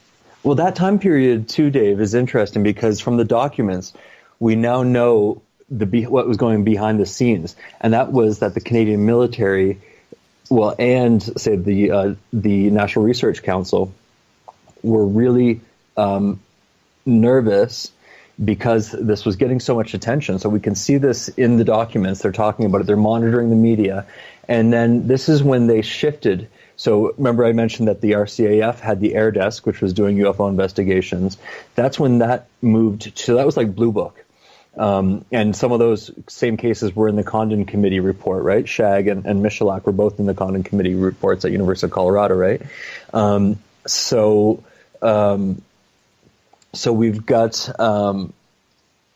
so it moves from the RCAF, the responsibility for investigating UFOs moves from the solid military research suddenly, right after Shag, it goes to the National Research Council. So it was like a political hot potato, the UFO topic. And the military, which was bringing credible research to this field, suddenly was not dealing with it, and it goes to a civilian scientific agency. And from there, it basically just petered out. They, instead of investigating, these guys would just maybe make a phone call. But in the end, it just petered. Within a year or two, it petered out, and it was nothing. So that was the way that they dealt with it. That was the way they dealt with it. You know, they ignored it and let it die a slow death on the vine. Okay, so this National Council, once again, the first time I'm hearing about this in regards to this case, if they took over the investigation, would they not have to have some sort of military understanding of what is going on and have to report back to the Canadian military regarding this? The Research Council was separate from the military, so they didn't have to report it, and that's why they did it, because they didn't want, because then it became like private. It was like university professors, astronomers maybe, but the ones who they handed over to were the ones who were not believers. So some of them initially worked with Wilbert Smith during the 50s, right? You remember him? Yes. And he was a total believer, but they didn't give it to him. They gave the files to the non-believers. Okay, so with that being the case, where did the information end up? Yeah, that's a good question. I think, well, we know that the RCMP records, you know, those are, as we mentioned earlier, online. Chris also found these other documents called, well, they were RCMP X files, so it was another level of classification above the UFO reports that they made public. And we came across these by happenstance when we were going through the boxes belonging to that Jesuit priest, the head of the astronomy department at St. Mary's. He was a genius, and he was secretly investigating UFOs not only for the RCMP, but probably for the military and possibly for the Vatican. He was a Jesuit priest, for the Jesuits anyway. So, yeah, it's hard to say. So there was a bunch of people who got their hands in on this. Was there any information, any technology that we know of that may have been recovered from the bottom of Shag Harbour? Well, if there was, it would have gone to the Defense Research Board, and that they overlap with the U.S. military research and defense as well. So was basically connected to MJ-12, same players. So that's what would have happened. It would have gotten filtered to the States, to the foreign technology research. But that's never come up publicly, whether or not there was any technology, any metal scraps, much like what we see, you know, any type of metamaterials that was recovered. We don't know. Chris and I both called the Defense Research Board and spoke to different people there, including Jason Greenblatt. And and you know, of course, they did not provide us with the photographs of the aliens, the UFOs, or the technology. Surprisingly enough, for shame. So was there photographs of these aliens that were allegedly taken? Yeah, Gano confirmed that he took 400 feet of movie film of the craft and the aliens, as well as still photography. So he was in the water with these lights and these cameras hovering like 100 feet over the craft and the aliens. Imagine the terror. Okay, so this paints a beautiful picture here for old Davey here and probably our audience. So we have the Canadian Navy divers with underwater cameras, both snap photos and film doing this. Okay, like the picture I get right now is some greasy gray alien in coveralls with the name Mack on it or something along those lines, you know, torquing a wrench here and giving a little wave like, hey, what do you want? You know, like when the bell goes ding ding when you drive over. I mean, that's the image I get here, and I say that with a snarky laugh, you know. But in reality, this is what's going on. When you guys learned about this, were you able to figure out what kind of aliens were photographed or filmed? They sounded like typical grays, from what I understood. Interesting. Yeah. Now, you know, there was a similar case to this actually in Newfoundland in 1955, right off the edge of St. John's Harbour there. Again, there was two craft in a shallow water that was investigated by Blue Book. It was a Blue Book investigator who testified at Stephen Greer's in the press thing that he did in Washington. Richard French was the investigator's name. So it would have been 12 years before that off the coast of Newfoundland where a very similar case happened. So it's not unheard of, apparently. Wow. Do you think this would have been the same group that maybe this was their area to investigate? There's a lot of geomagnetic anomalies on the shores of Nova Scotia, and now there's one between Cape Breton and Newfoundland. It's one of the deepest trenches in the world. It's called the Orpheus Rift or the Orpheus Anomaly, and that also has a massive magnetic deficiency. So, I've speculated that could be, you know, into an underwater base or something. That could account for a lot of the regular sightings that we see off the shore there. And, you know, when I investigated this case, I mean, Chris had done so much, and I didn't really know what my role was going to be. You know, I reviewed all the material with him and so on. But one of the first things I thought to investigate, different than Chris did, was to look at the history of the folklore in the area. And sure enough, you know, as soon as I looked, there was a ton of things that we would identify today as unmanned aerial vehicles or unknown flying objects, going back hundreds of years. Metal hulled. Well, they described the fishermen of Newfoundland of Nova Scotia described it one sighting as a metal hulled ship that was floating in the sky. And there was also these anomalous spheres of balls of light that would come out of the ocean. And it was so normal back then. The parents would tell the kids not to play on the beach when the balls of light were down there. It was like part of the folklore of the area. Wow. I'm a little stunned by that. I'm not going to lie. I mean, that's not just folklore, but do we have any confirmation from anybody who grew up in that area to talk about that folklore? That's pretty powerful stuff. Helen Creighton, she wrote Blue Nose Ghost. She was a very, very famous folklorist who documented the folklore of that area. And her book is just rife with paranormal stuff that, again, we would term UFOs, as well as other things. Well, you got Oak Island there, and you got these, for example, and this is an effect of these geomagnetic anomalies, is you have time slippages. So like on Oak Island, that's why we have stories of, you know, British redcoats marching in formation coming out of a slate wall, you know, or rock. As well as other little weird creatures that sound kind of like grays that would be seen from time to time on the South Shore historically.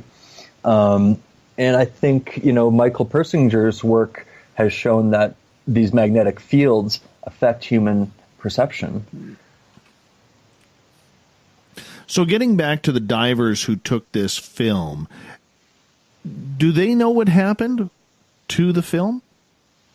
That was the last they saw of it. You know, they're hands-on, you know, and the brass would have just clamped up, and then they didn't give them reports or anything. No, they cut them off after they dropped it off.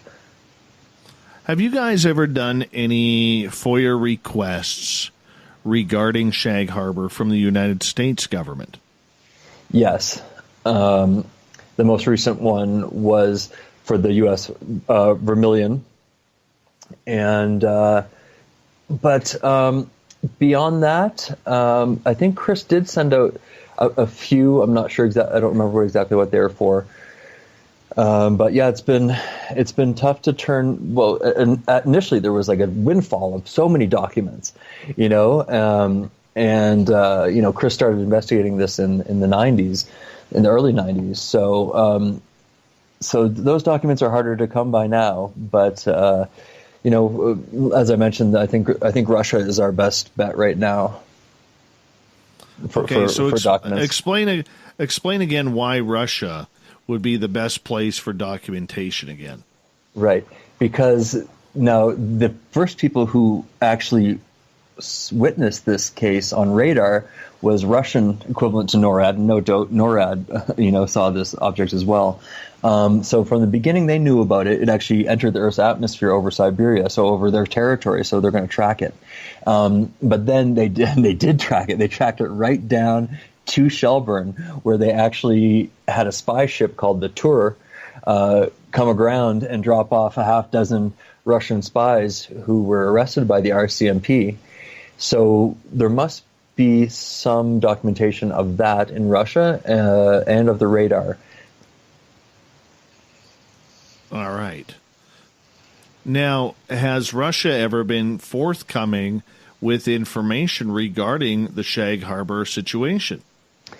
They have been forthcoming about other military underwater UFO events, but no, we haven't asked them yet. So I'm gonna. That's in the process. It's going to be a process.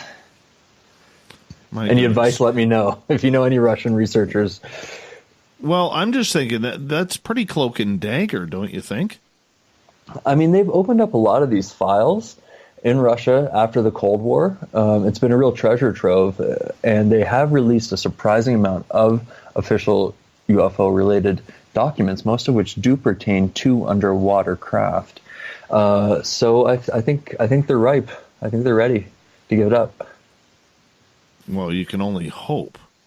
Yeah. You could definitely only hope in regards to that, because I mean, would they want to give up their secrets of their spy ships that they still have? You know, I mean, that's now you're getting into Tom Clancy type research here. Right.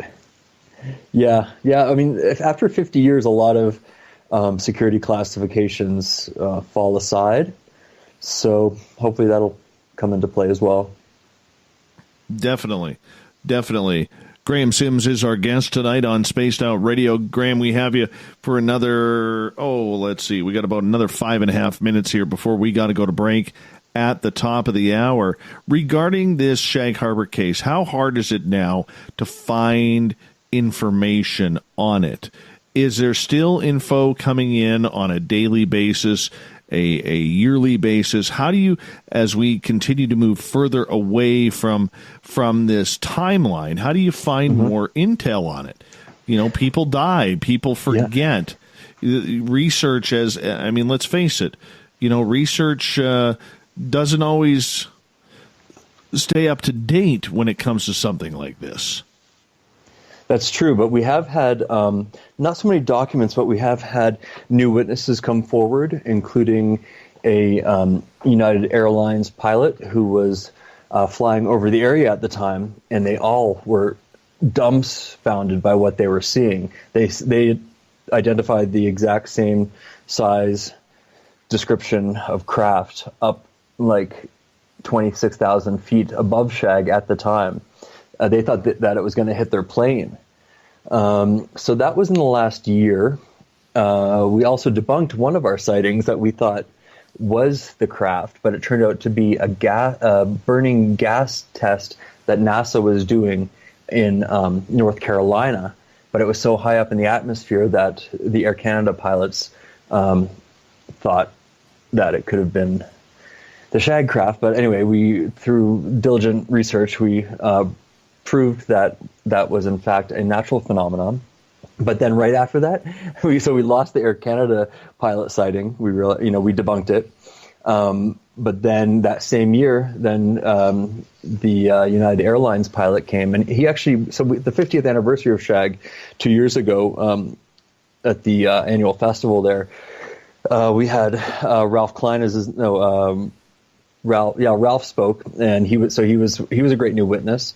Also, we've been meeting some abductees. For some reason, there's not many abductees in Nova Scotia, but the ones that we do know are all from the Shag area and Bomb Portage Island right across from Shag.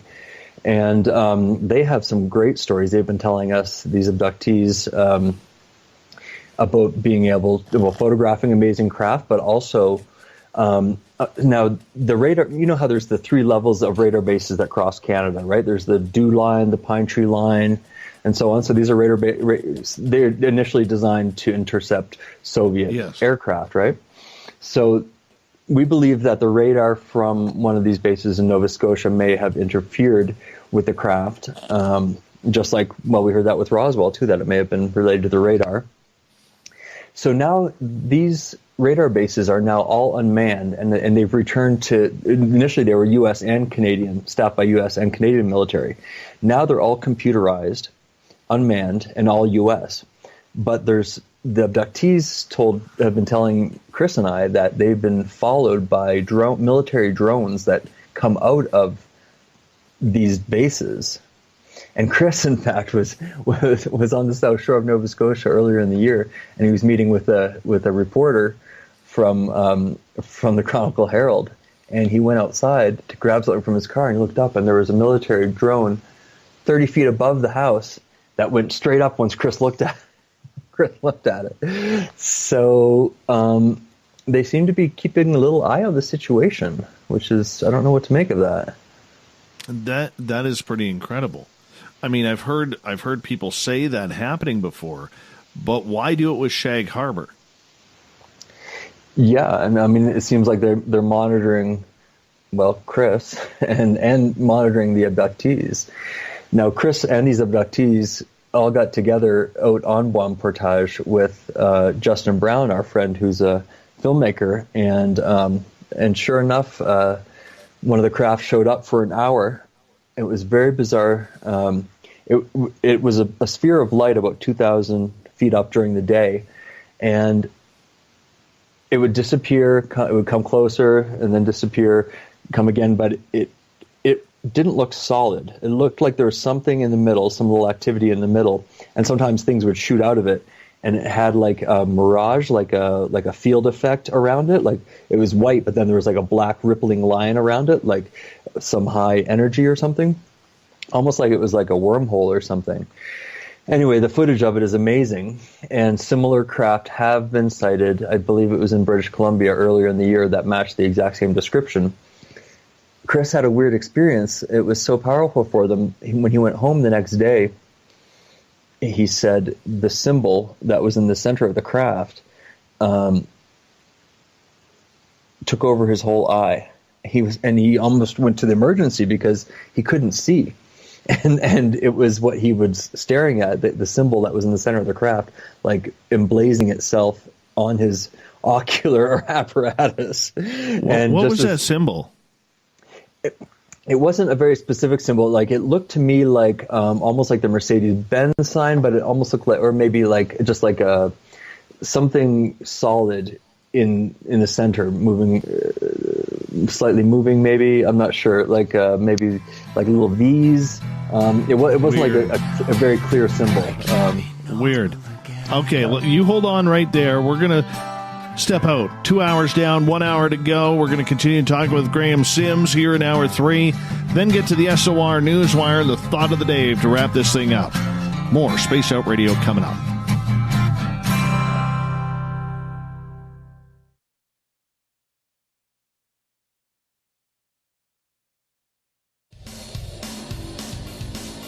We all know on Spaced Out Radio we love a good beard and mustache, so why not take care of your facial hair with Mighty Moose Beard Oil?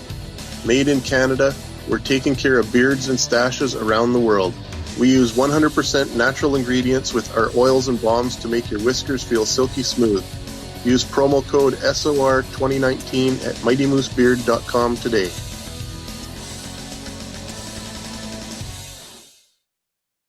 A timepiece is a reflection of who you are, and what better way to show off the real you than with an Escape watch? Escape is a lifestyle brand accessorizing your days and nights. Choose to escape and create the life of discovery that you deserve. Dream, play, unite with your own personalized Escape watch. Head to escapewatches.com. There is no time like the present to enjoy your escape. Use promo code SMF2017 for your 20% discount today. Visit purpleplates.com today. For over 40 years, the Purple Energy Plates have been delivering amazing results for their many customers. Inspired by the great genius Nikola Tesla, the harmony, healing, and energetic effects of the plates have proven over and over to be beneficial and often miraculous to thousands of customers. Check their site for daily specials and choose from their many energy products. You won't be sorry. Visit them today at purpleplates.com. A little bit of science, a little bit of skepticism. Add a dash of snark and you have the makings of Spaced Out Sundays with me, Everett Thiemer. Together we will look into the reality of the paranormal with an open eye and rational thought. Oh, did I mention there'll be plenty of woo as well? Your time spent with Spaced Out Sundays will make the night even better. The chat rooms are open, 9:06 p.m. Pacific, 12:06 a.m. Eastern, right here at spacedoutradio.com. Hey, space travelers, this is John Resig, founder of the CHIVE and CHIVE Charities. If you know anything about our website, you know we like to do things a little differently. We're not some faceless organization collecting money for a nebulous cause. Our donor dollars go directly toward life-improving items. Then we give those items directly to an underdog who needs it most. To become a donor with Spaced Out Radio's official charity, CHIVE Charities, just go to chivecharities.org/donate. Looking for a place to advertise at a very reasonable cost? Look no further than Spaced Out Radio. SpacedOutRadio.com has an advertising tab that you can click to check out our daily, weekly, and monthly packages to play on the radio, or our website including social media. From commercial spots to banners, we have it all. Check out our competitive pricing today.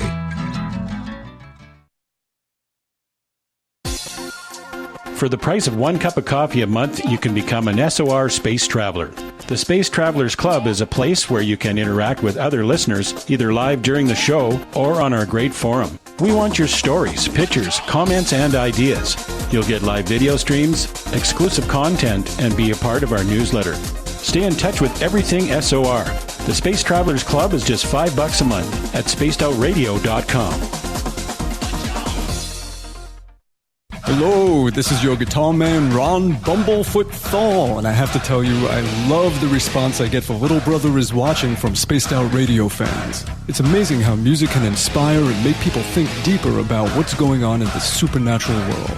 You can head over to my website, BUMBLEFOOT.com, to check out my music, my guitar workshops, my touring, even check out some of the hot sauces that I'm working on.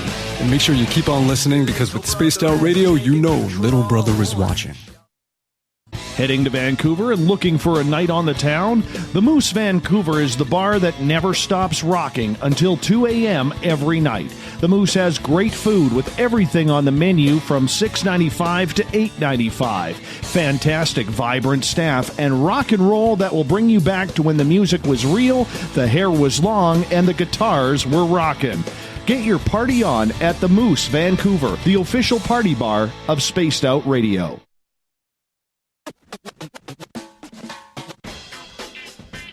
The SOR Vault is open for business, and do we have some cool swag for you to pick up? All you have to do is head over to our website and click on the SOR Vault. You have a variety of cool logos to choose from, and put them on anything you want. T-shirts, hoodies, hats, coffee mugs, you name it, we can get it to you.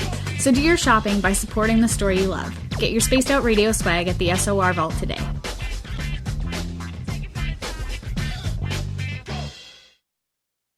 Every Every night on Spaced Out Radio, we have places for you to hang out. Hi, this is Carl. Join our SOR Space Travelers group on Facebook for live chat. On Twitter, using hashtag Spaced Out Radio, you can also join us in our Spreaker chat room.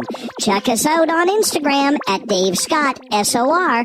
All of our archives are free on YouTube at Spaced Out Radio. By the way, I'll be watching you at your window until you do. Bye! Move over, brother, and let me own Saturday night. This is Rich Giordano, and I'm inviting you to tune on in to Spaced Out Saturdays starting at 9 p.m. Pacific, 12 a.m. Eastern, where I'm going to bust open the lids on everything paranormal. Why? Because we want answers, and I'm the guy who's going to deliver those answers to you. Join the chat rooms, and we'll see you this Saturday. Just be there. No, really.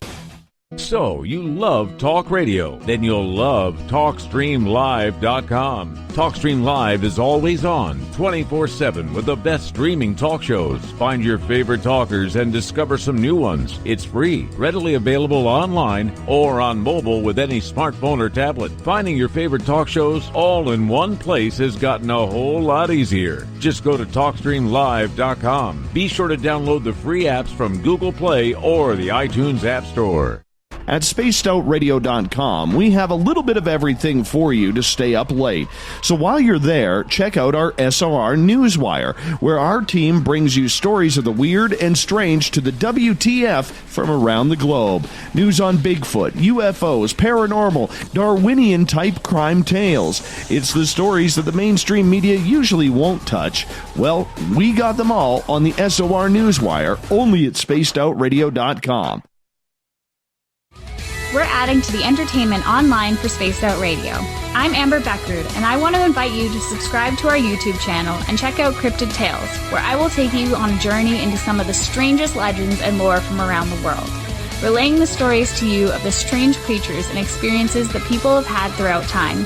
You can find Cryptid Tales at youtube.com/Spaced Out Radio. And while you're there, don't forget to check out our free archives and leave a comment. See you there. Would you like to connect with us? Head to spacedoutradio.com for all your latest show info. Now, back to Dave Scott and SOR. Third and final hour of Spaced Out Radio is underway tonight. Thank you so much for joining us. I am your host, Dave Scott. Always a pleasure to have you with us, especially if you're turning in on WQEE 99.1 FM in Noonan, Georgia. We are on UPRN 107.7 FM in New Orleans. KDUN AM 1030 in Reedsport, Oregon. KZEFX 93.7 FM in Ridgecrest, California, and in Dangerfield, Texas. KDNF AM 1560. On the digital side, hi to everyone listening in on Revolution Radio and Bart L's Kingdom of Nye Radio. Thank you so much for joining us. Remember, all of our archives are free at youtube.com/Spaced Out Radio. Do me the favor, hit that subscribe button. The Desert Clam has set the password for tonight in the SOR Space Travelers Club, Xenodokionology. I'm not doing it again, but that is your password, as the Clam sets a password each and every night right here on Spaced Out Radio. Our website is spacedoutradio.com, which has a plethora of features for you. You got to rock out to Bumblefoot, do a little shopping at the SOR Vault, grab a book from We Read the Night. Join the Space Travelers Club, $5 a month. That's it. And Captain Shirk has all of your news ready in the SOR Newswire Daily. For the final time tonight, we introduce award-winning journalist and author Graham Sims. We're talking about Shag Harbour, UFOs, and all the weird stuff that kind of goes along with it. Welcome back, Graham. Thank you, Dave. Good to be here. You sent me a photo of a UFO during the break, and I'm looking at this thing right now, and I'm telling you, I'm almost shaking. I'm almost shaking because... Is it familiar? It's familiar to me. Do you see what I mean about the structure in the center of it?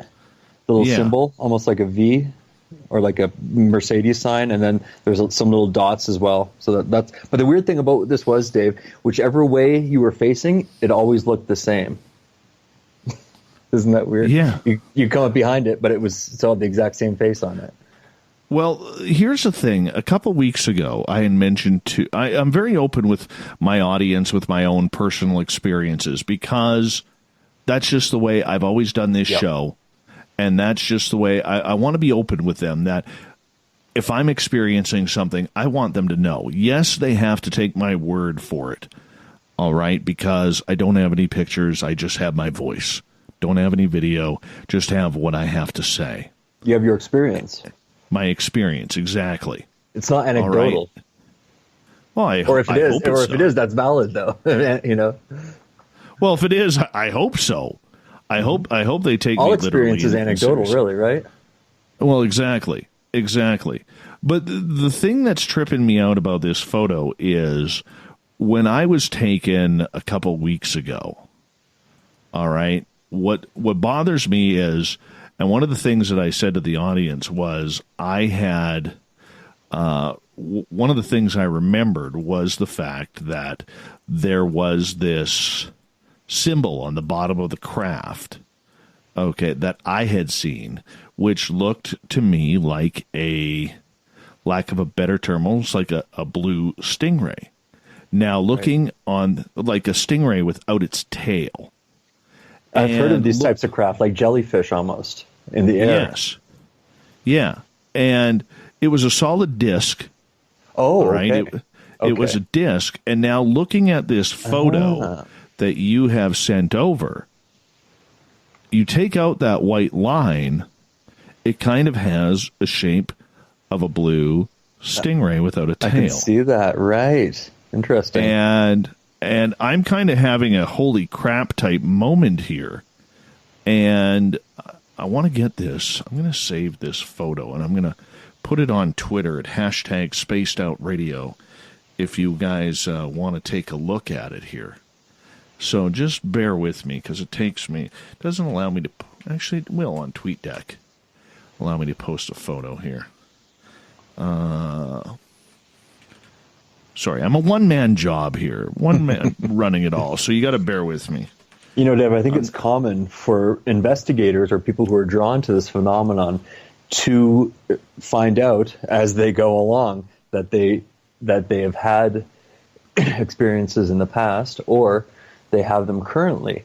I've definitely been convinced that consciousness is at the center of this phenomenon, and that, you know, this is how a lot of the contact takes place, is in a psychic level or dream states, but then through consciousness.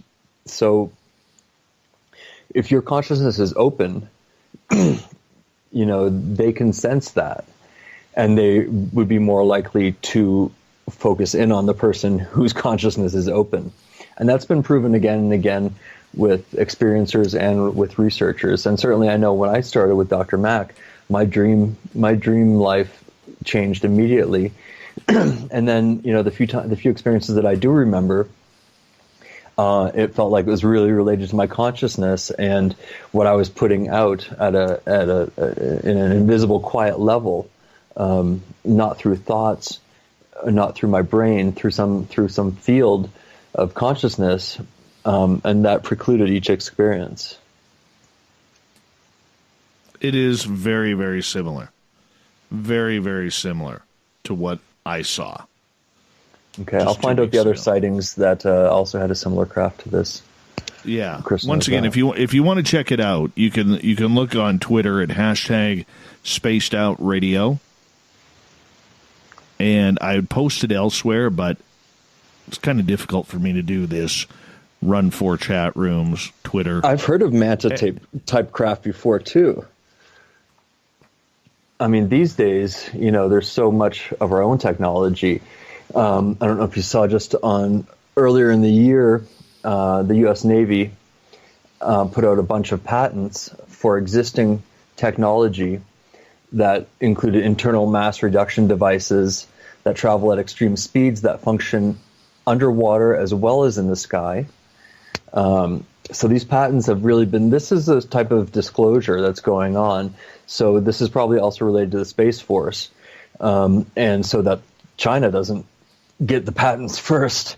But what it reveals is that they have triangle and diamond shaped craft that can travel underwater as well as through space without any reduction, no drag, because they're not actually passing through the air. There's a magnetic field around them that makes it so there's no drag. And I mean, I think this is pretty huge stuff.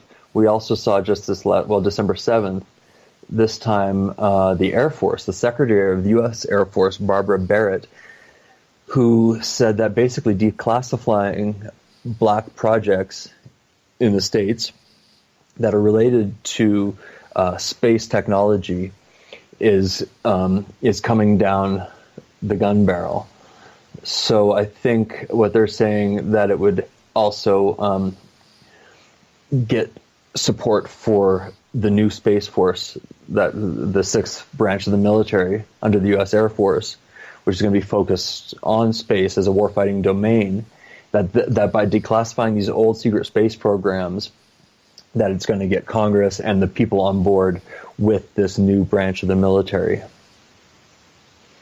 So I think we're going to see a lot of stuff coming. And Space Force could also be a way of declassifying some of the existing programs. So, and also those patents were also for basically free energy type devices like cold fusion, etc. And these are small devices, like some of them like a couple feet wide, and some of them, the size of a tanker truck. But these things could be powering our homes, our communities.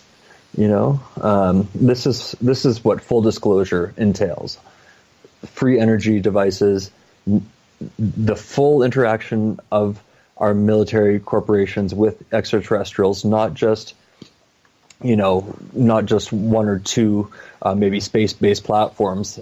We really want the full disclosure. We want the free energy devices. Well, I mean, that's all part and parcel with what's going to hopefully eventually come out. Because, like I said, we don't know what is out there. We don't know what's going on. We don't have any clue. I am a firm believer. We have these patents. We have these patents. That's firm. And that's for existing technology. It's not theoretical. True. But we also have to get to the point where we're at, allowing people to use this, not just for the military industrial complex, which is currently what it's all about. Right, and if there's any rogue nations, we couldn't release the technology either, because they could abscond with it and use it as a weapon, right? So what we're seeing now on the international forum is rogue nations being put in check. Not that they're going about it in a legal or good manner, but I hope that perhaps that's part of the agenda. Well, we're going to have to wait and see. We're going to have to wait and see. In regards to Shag Harbour, as we start to wrap up this portion of the conversation, what's the hot button topics that you and Chris are looking into that you still want answers to, but you're not sure if you're going to get them, or maybe you're close to getting them? Well, definitely the film is the holy grail in this case. The movie, the 400 feet shot by Gano of the two craft and the ETs. That is the holy grail of this situation. Again, it was dropped off at the Defense Research Board in Grove Street in Dartmouth.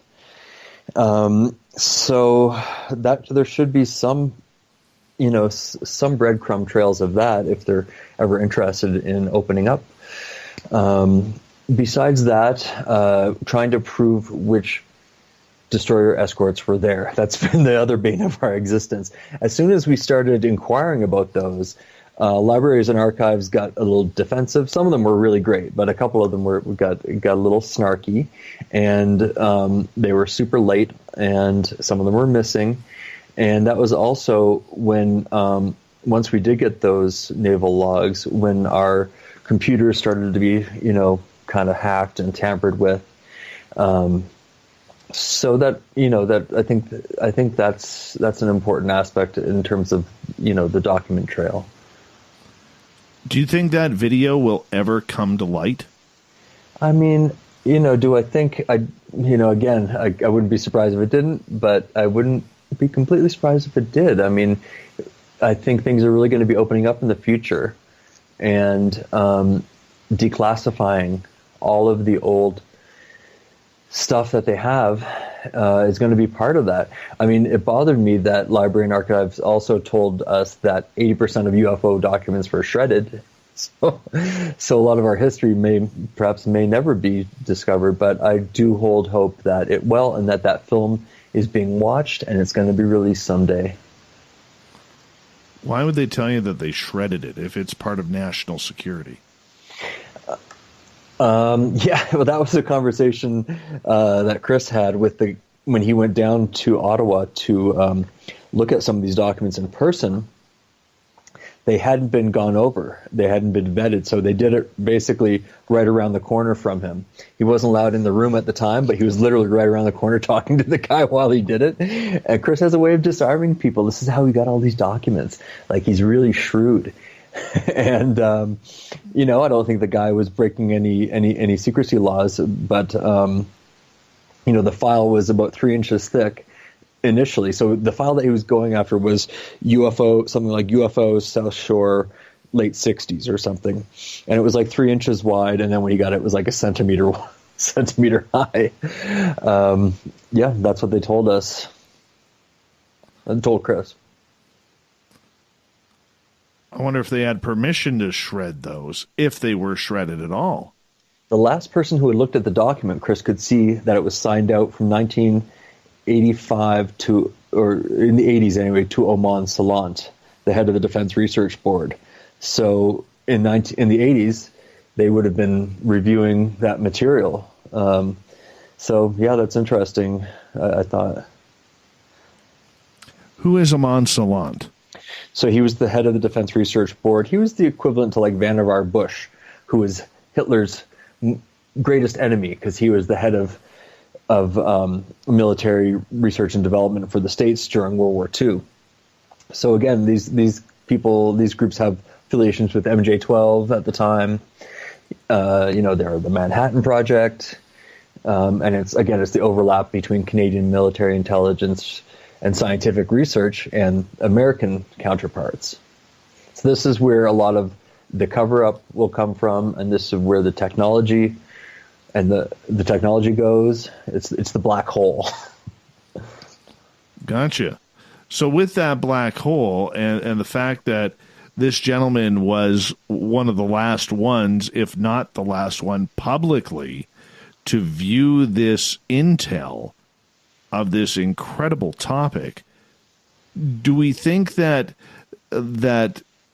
these documents, this video that could potentially still be out there, is sitting in some library or maybe a personal type library for anybody to view? If the Defense Research Board is brave enough to help this transition that we're going through, it seems like it's in their interest to get ahead of the curve rather than having to have their hand forced, if that's possible. But I'm optimistic, so it's very likely I could be wrong. Okay, so with that research that you guys are looking at right now, not only towards Shag Harbour, but everything else that it kind of ties to, where does this leave those who are seeking answers from the Canadian side of the government in trying to put this mystery together of what Canada actually knows? See, and that's the thing, these people, when I go down to the Shag Harbour Festival, these people are salt of the earth people, and they were denied this knowledge. Like, they were so curious, they had no idea. Nobody ever gave them even a weak tea answer, it was just silence. And I think that's it's unfortunate, I mean, these deeper meanings to life, of who we are, what's the purpose of this, are we alone in this universe? This is what gets me out of bed in the morning, and I suspect you too. So the movement for disclosure is a wave that is about to crest. How it's going to manifest, we don't know. But, I mean, I hope the shape of that involves all these things we're talking about. We've got about 4.5 minutes left with you tonight on Spaced Out Radio, Graham. And this show has absolutely flown on by. I mean, let's just be honest here. It's gone fast, eh? It's gone real fast.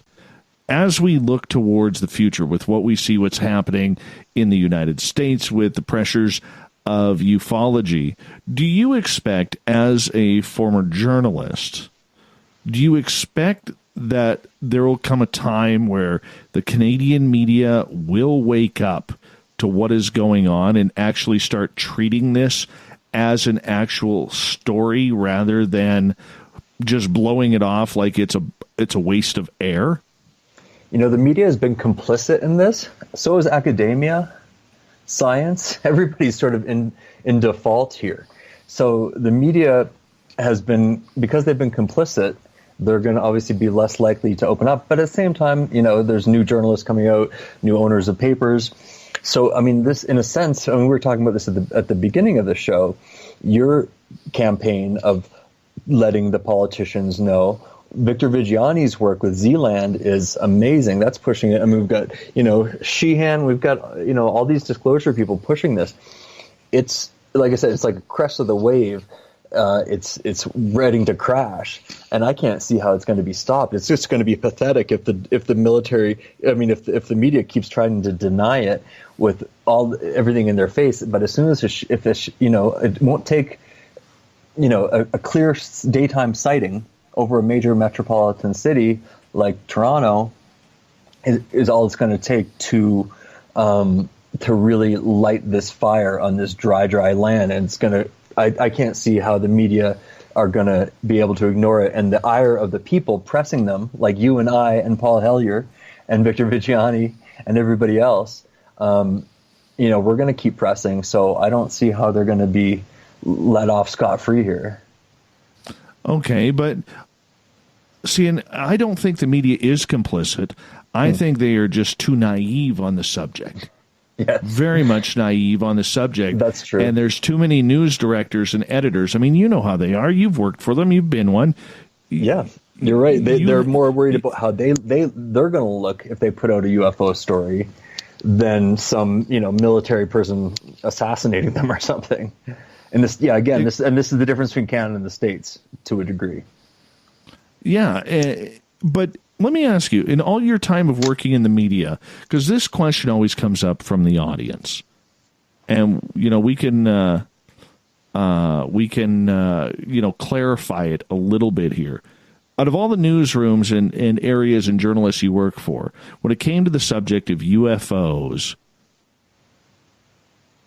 did you ever get edited for wanting to run a UFO story? Because there's a lot of people out there who believe that there's these government officials who work in newsrooms who, yeah, you know where I'm going with that then. Yeah, no, it always seemed more like it was a crass topic, and they were already worried about their reputation, and they were worried that they would look even worse if they started running, you know, National Enquirer type stories, they would say. That's probably the best way to put it, because that's exactly the way this topic has looked like. That's how they present it, yeah. They laugh about it. It is terrible. Do me a favor, as we got about 20 seconds left. Yeah, Tell Dave. everybody where they can find your book. Okay, so Impact to Contact, the Shag Harbour incident, is on Amazon, and that's the best place to get it. We've got a new book coming out called Edge of Magonia. That's written by Chris, and that's going to be an update on Shag information and Nova Scotia UFO stories in general. I'm not sure where we're going to put that out, through Arcadia House or on Amazon, or try to get it in the stores would be best. But so yeah, that's where I'm at, and I'm on Twitter and Facebook as well. My magazine Solarian is an independent Canadian and international journalist on the ground, reporting about a lot of cool stories too. Beautiful. Graham Sims, thank you for coming on Spaced Out Radio. We continue so right much. after this.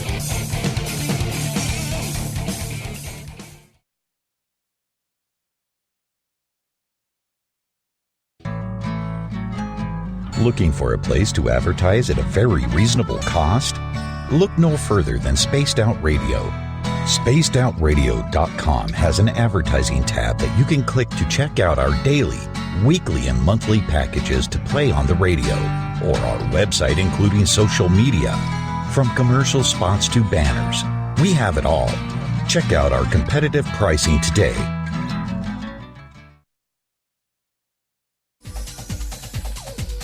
Hey everybody, the SOR Space Travelers is open. For just $5 a month, you can hang out with Dave and our crew privately in our members-only section. With your signing, you'll receive newsletters on what's going on with Spaced Out Radio. You'll have direct contact with the host during the show in our chat, live streaming videos, and a great forum for your posts and more. Become a space traveler now at spacedoutradio.com.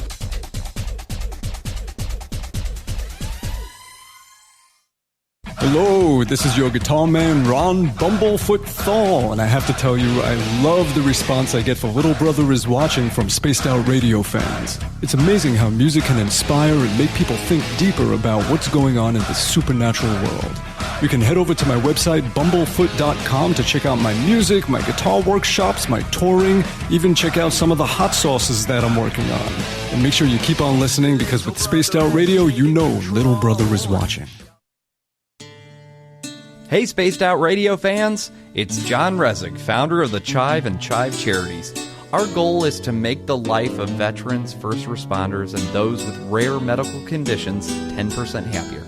We do this by donating one grant item, ranging from vans to therapy programs to prosthetic limbs, to those who need it most. To contribute to Spaced Out Radio's official charity, head over to chivecharities.org and become a donor today. So, you love talk radio? Then you'll love TalkStreamLive.com. TalkStream Live is always on, 24/7, with the best streaming talk shows. Find your favorite talkers and discover some new ones. It's free, readily available online or on mobile with any smartphone or tablet. Finding your favorite talk shows all in one place has gotten a whole lot easier. Just go to TalkStreamLive.com. Be sure to download the free apps from Google Play or the iTunes App Store. A little bit of science, a little bit of skepticism. Add a dash of snark and you have the makings of Spaced Out Sundays with me, Everett Thieme. Together we will look into the reality of the paranormal with an open eye and rational thought. Oh, did I mention there'll be plenty of woo as well? Your time spent with Spaced Out Sundays will make the night even better. The chat rooms are open, 9:06 p.m. Pacific, 12:06 a.m. Eastern, right here at spacedoutradio.com. We're adding to the entertainment online for Spaced Out Radio. I'm Amber Beckrud, and I want to invite you to subscribe to our YouTube channel and check out Cryptid Tales, where I will take you on a journey into some of the strangest legends and lore from around the world, relaying the stories to you of the strange creatures and experiences that people have had throughout time. You can find Cryptid Tales at youtube.com/Spaced Out Radio. And while you're there, don't forget to check out our free archives and leave a comment. See you there. You wanted new SOR gear, and now you can have it. The SOR Vault is fully stocked with t-shirts, hats, hoodies, mugs, and everything in between, with great logos for you to choose from. So head on over to spacedoutradio.com, click on the SOR Vault, and go shopping. Pricing is quite affordable, and you can look good representing your favorite show. So go to our website and pick up your new SOR wear at the SOR Vault today. Every night on Spaced Out Radio, we have places for you to hang out. Hi, this is Carl. Join our SOR Space Travelers group on Facebook for live chat. On Twitter, using hashtag Spaced Out Radio. You can also join us in our Spreaker chat room. Check us out on Instagram at Dave Scott SOR. All of our archives are free on YouTube at Spaced Out Radio. By the way, I'll be watching you at your window until you do. Bye! Heading to Vancouver and looking for a night on the town? The Moose Vancouver is the bar that never stops rocking until 2 a.m. every night. The Moose has great food with everything on the menu from $6.95 to $8.95. Fantastic, vibrant staff and rock and roll that will bring you back to when the music was real, the hair was long, and the guitars were rocking. Get your party on at the Moose Vancouver, the official party bar of Spaced Out Radio. Move over, brother! and let me own Saturday night. This is Rich Giordano, and I'm inviting you to tune on in to Spaced Out Saturdays starting at 9 p.m. Pacific, 12 a.m. Eastern, where I'm going to bust open the lids on everything paranormal. Why?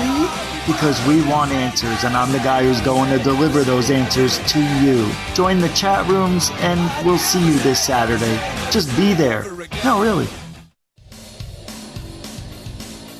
We all know on Spaced Out Radio we love a good beard and mustache, so why not take care of your facial hair with Mighty Moose Beard Oil? Made in Canada, we're taking care of beards and stashes around the world. We use 100% natural ingredients with our oils and balms to make your whiskers feel silky smooth. Use promo code SOR2019 at MightyMooseBeard.com today.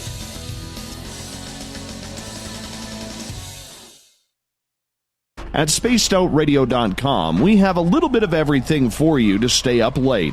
So while you're there, check out our SOR Newswire, where our team brings you stories of the weird and strange to the WTF from around the globe. News on Bigfoot, UFOs, paranormal, Darwinian-type crime tales. It's the stories that the mainstream media usually won't touch. Well, we got them all on the SOR Newswire, only at spacedoutradio.com.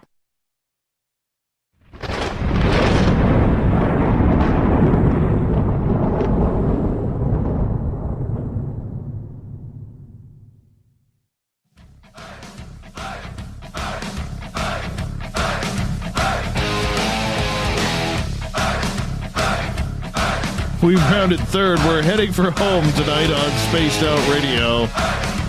I am your host, Dave Scott, sitting in the captain's chair of SOR headquarters. Reminder, if you've missed most of this show or others, you can always check out our free archives at youtube.com/Spaced Out Radio. Do me the favor, hit that subscribe button. Our website is spacedoutradio.com, where we have a plethora of features for you. I'll tell you why I'm laughing here in a second. You can rock out to Bumblefoot, do a little shopping at the SOR Vault. You can also pick up a great book at We Read the Night. Join the Space Travelers Club for $5 a month and so much more. Going to get to Captain Shirk's SOR Newswire here in a second, but it's kind of funny. Right before the break, I let out this giant yawn. Not that I'm bored. I've been working since like 7 o'clock this morning. And I guess I was a little loud because, you know, when you're yawning, you kind of go, ugh. Well, I guess I was a little loud because right through our almost soundproof studio, through another door and another door, apparently my daughter heard me yawn. And she sends me this text right as we're coming back. She goes, "Are you okay, Dad? I thought I heard a weird noise." I said, "I yawned." She's like, "Oh, okay. LOL," with a emoji laughing face. I got to learn to be more quiet. Also, I forgot to tell you guys all this on Friday when we had Paul Hynek. I was just way too excited to talk Blue Book. But on the 13th, it was the 8-year anniversary of me seeing the angel of death in my mother's eyes, which put me on this entire journey of the strange and unknown, leading up to, 3 years later, the creation of Spaced Out Radio, as we are now in year 5 of this show. I was like, man, time flies. Not saying we're having fun. I mean, most of the time it's fun. But 8 years, wow. I'm so glad that my mother is still around for this. It's kind of cool. But we keep on pushing. We keep on looking for answers. And that's kind of what we do around here, right? Let's get to the Newswire, shall we?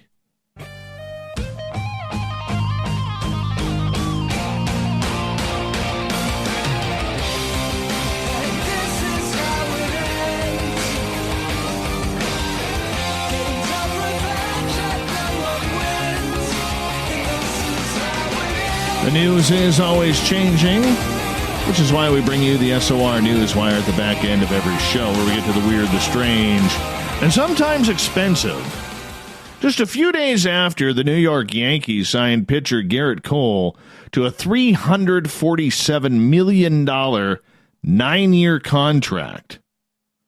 Wouldn't you like to make that? Wouldn't you like to walk into your boss's office and say, yeah, boss, I want a 9-year deal at $347 million. And them going, okay. See, as a Yankees fan, I don't mind. Puts us a step closer to winning the World Series next year. Replaces CC Sabathia, who retired. But $347 million. Wow. Anyways, a few days later, Babe Ruth's name is now in the news. Yeah, the legend. One of the best baseball players, if not the best, of all time, in my opinion. Well, he had one of his legendary bats go up for auction. It is said to have hit his 500th home run, and it was sold at auction for more than $1 million. Now, a lot of people would say, who would pay $1 million for a baseball bat? Oh, I would. If I had that kind of money to throw away, I would buy this bat. Okay. George Herman Ruth was a legend, still is a legend. So the bat was sold by an unidentified buyer at an auction in California this past weekend. In the 1940s, Ruth gifted the bat to a friend whose family hid it away for decades. Ruth is regarded, of course, as one of the sport's greatest players. His career spanned 22 years from 1914 to 1935. Babe Ruth memorabilia continues to be among the most prized artifacts for all worldwide collectors. David Kohler, president of SCP Auctions. Items connected with Ruth have proven to be highly valuable in the past, often selling for millions of dollars. A jersey he wore in the 20s and 30s was snapped up for $5.64 million at an auction in July, making it the most expensive piece of sports memorabilia ever sold.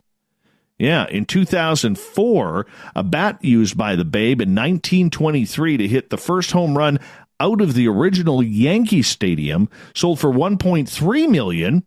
Ruth, whose other nickname was the Sultan of SWAT, gifted the 500th home run bat to his friend Jim Rice, the former mayor of Suffern, New York. Before going under the hammer on Saturday, the bat gathered dust for 3 decades in a cupboard in the home of Mr. Rice's only son, Terry. As time passed, Mr. Rice's son said he felt anxious about displaying the bat or telling his friends about it, fearing it might be stolen. However, it seemed like a fine time, this time, to sell the piece of sporting history. Now, Ruth hit 714 home runs in a 22 season career with the Boston Red Sox before they sold him to the New York Yankees. Then he retired in 1935. He won 7 World Series titles and is only one of 3 players in baseball history to have hit more than 700 home runs. Let's face it, the other 2 shouldn't even be in the record books, or there should be an asterisk. Okay, I realize steroids were not banned in baseball at that point. Barry Bonds, I'm looking at you right now. All right? Hank Aaron, definitely is the man. Babe Ruth, number 2. Barry Bonds should not be a part of that. Should not be a part of that at all. Asterisks don't count. Just saying, people. Just saying. I could get into sports very, very easily. Not a fan of Barry Bonds. Not a fan. All right, moving on. A woman called police to complain that her order was made incorrectly at a KFC restaurant in Wisconsin. Waukesha police said they were called to a fast food restaurant on Sunset Drive just after 8 p.m. on Saturday. According to police logs, the irate customer called emergency services to complain that the drive-thru employee was giving her attitude while taking her order. The woman said she was upset that her chicken sandwich had been made incorrectly. KFC workers then attempted to make her another one, but the woman told police that she did not feel comfortable eating it and wanted her money back. The woman reportedly called police while she was still at the drive-thru. Police arrived on the scene. All right. looking for donuts. They didn't find any. But it was finger-licking good anyways. They spoke with the worker and the customer, quelling the anger around. Officers advised that the incident was not a police matter, but this was a civil issue. While Kesha police have been contacted for further comment, this is not the first time they have had a call out to the KFC store. During a separate incident on November 20th, officers received a call to the Sunset Drive restaurant after a customer complained that his order was taking too long. The customer said that he had to wait more than 40 minutes for his food. How dare he? Call the cops. Workers at the KFC explained that their chicken fryer had broken, hence the delay. According to police, the customer did not speak English well and therefore did not fully understand the situation. The customer then became embroiled in an argument with staff while waiting for his food. Another customer offered to buy the man his chicken for him before being told that was not possible as the fryer was still broken. The second customer also started a confrontation with staff over the incident.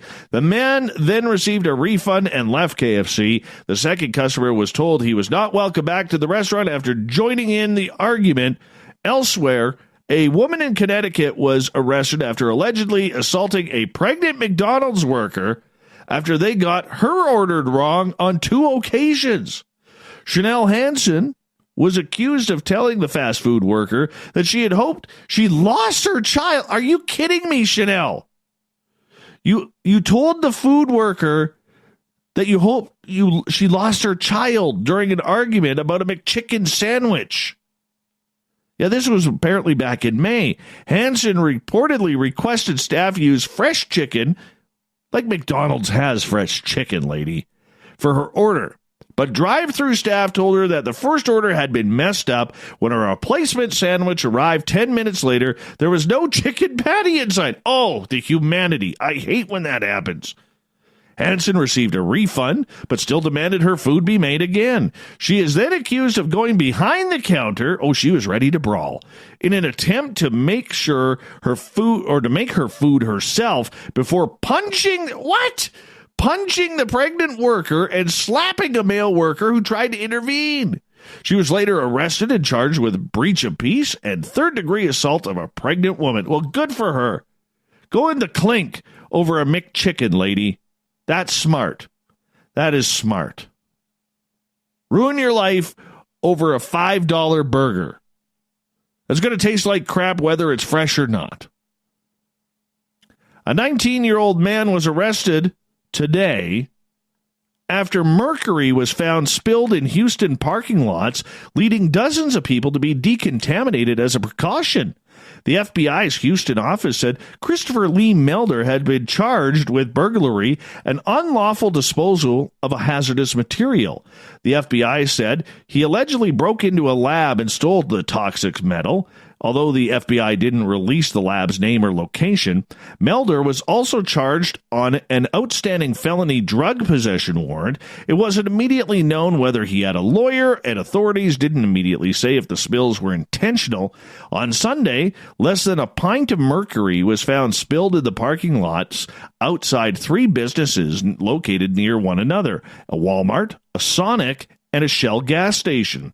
The Houston Health Department said Monday evening that the additional testing detected mercury inside the Walmart, including at a McDonald's inside the store. The department also said Monday evening that possible contamination was being investigated at a nearby convenience store called Buc-ee's. Health Department spokesperson Porfirio Villarreal, I'm butchering this name. Porfirio Villarreal said it wasn't clear whether the mercury detected was inside the Walmart, was from an additional spill, or from being tracked there by people's shoes. Dr. David Pearce of the health department said the threat to the general public remains minimal. Officials say that about 60 people were found to have trace amounts of mercury contamination near their feet, were decontaminated at the scene as precaution. The health department said they were decontaminated even though the level of chemical detected was well below what's dangerous to the average person. Watch out for mercury shopping at Walmart.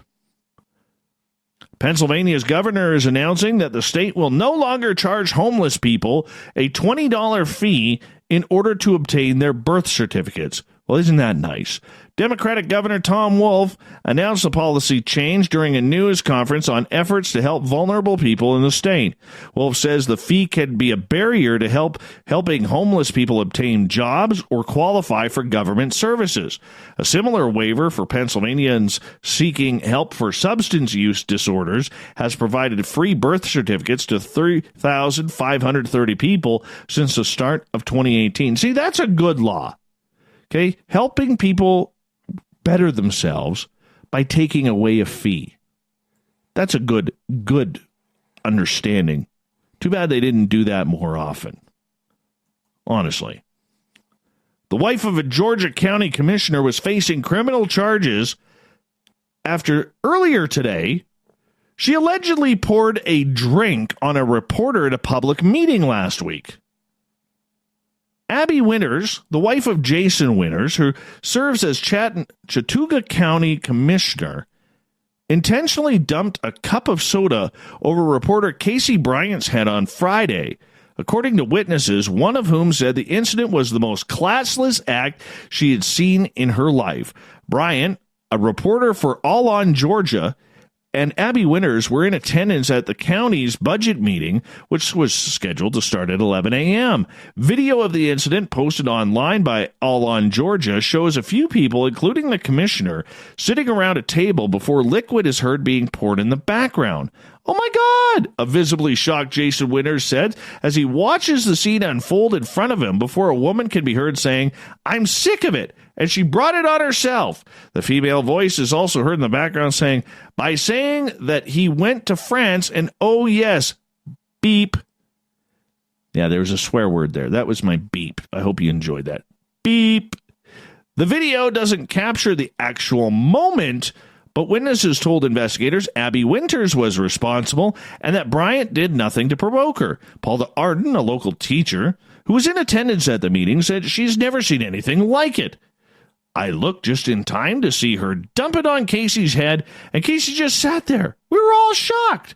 Mrs. Winters started to say she deserved it, she deserved more than that, and nobody deserves that, I said, according to Arden. When Somerville police officers tried to talk to the Winters, the couple asked to speak to their attorney first, according to an incident report from the department. Abby later on went and told police at an attorney's office that she accidentally poured the drink on Bryant after she tripped. Oh, yes, the old tripping excuse. Give her 2 minutes instead of a game misconduct is what she's saying. Bryant, for her part, confirmed what witnesses had told police and added she didn't usually see Abby Winters at public meetings before. She told officers that for a few minutes after the drink was poured on her head, she was just in shock, and that she recalled someone stating that the drink looked good on her. A motive for Winters' actions was not immediately clear, but police say they did get some info from witnesses about a Facebook post Bryant posted last night about Commissioner Winters and the meeting on Friday. Oh, this is, you need one of them duh kind of thing. All right, one final story here before we gotta get to the thought of the Dave. The famed stone monolith, the tower on the island of Rapa Nui, equally, otherwise known, let's just use plain English here, otherwise known as Easter Island. It puzzled scientists for centuries, but now archaeologists and soil scientists studying the ancient Moai believe they may have uncovered the meaning of the famous statues. They're people. No, not really. Clues in nearby soil suggest the statues may have been placed there to celebrate fertility of crops in the area. Well, thank you. Thank you. Still think they're people. I'm probably wrong there. Thought of the Dave happens every night at this time, where we ask a question on our Facebook and Twitter pages, then read your responses on the air because we love the audience participation around here. Today's Thought of the Dave is as follows. 2 years ago today, the New York Times released the UFO story. What has changed for ufology since then? William Pullen from Reality Paranormal. Beyond the change in the way some media outlets treat the subject, nothing has really changed in a substantive way. The UFO community, if that term is even applicable, continues to be fractured, uncoordinated, and ripe with issues that continue to not be addressed. Kelly, I will second William. Other than the media taking a better look at the issue, I don't really see a change in the field. The problems the UFO field faces now, in my opinion, are all internal. Everett, from Sunday's show. Every blogger and YouTuber now thinks they are qualified to write or speak about UFOs as if they are an expert. True. Zion, what change? LOL. Captain Shirk, I believe there is more of an ease in discussing the topic now. It's as if the Times article validated the subject as okay to discuss. Frank, it's been a huge catalyst for the field. Marty, the only real change is the stigma surrounding the UFO subject has been reduced to the point where it can at least be discussed in public without as much ridicule as in past years. Michelle, nothing. Still waiting for definitive proof that was promised. Penman, I like the New York Times story, got the conversation started. I don't know if it convinced anyone or changed anyone's mind about the subject, but maybe it did. If so, that's a good thing. Joe, more should be done by governments. I mean, the Navy has said UFOs are real. Why stop there? That's just part of the truth to what's going on. All right, we're going to wrap this thing up now. We want to say a big thank you to everybody taking part in today's Thought of the Day on Twitter at hashtag Spaced Out Radio, at Spaced Out Radio, and on our Facebook pages. We will do it all again Wednesday, because tomorrow night we're going the full distance with Steve Istall. Look for him at How to Hunt on his YouTube channel, howtohunt.com. This guy could be the second generation, maybe third generation of Sasquatch researchers that actually stays independent and does the job the way we all want it done. Captain Shirk provided some great news tonight. Thank you, Captain. The SOR Newswire can be found on our website, spacedoutradio.com. We got Mr. Ron Bumblefoot THAL rocking in the background with Little Brother is Watching. Bumblefoot is the official music of Spaced Out Radio, rocking us in and out of every single show. Get your horns up for the guitar god himself. Special thanks to everybody listening in at home, at work, in your cars, in our chat rooms, including the SOR Space Travelers Club on our website and on Twitter at hashtag Spaced Out Radio. Remember, this show is copyright by Spaced Out Radio and SOR Media Ventures Limited. Thank you so much for kicking off your brand new week with us, because together, my friends, we own the night. Mr. Bumblefoot, we need a favor. We need you to take us home.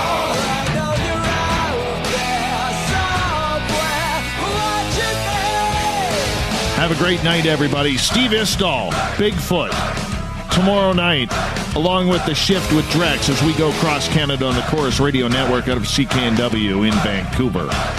Talk to you tomorrow night. See ya.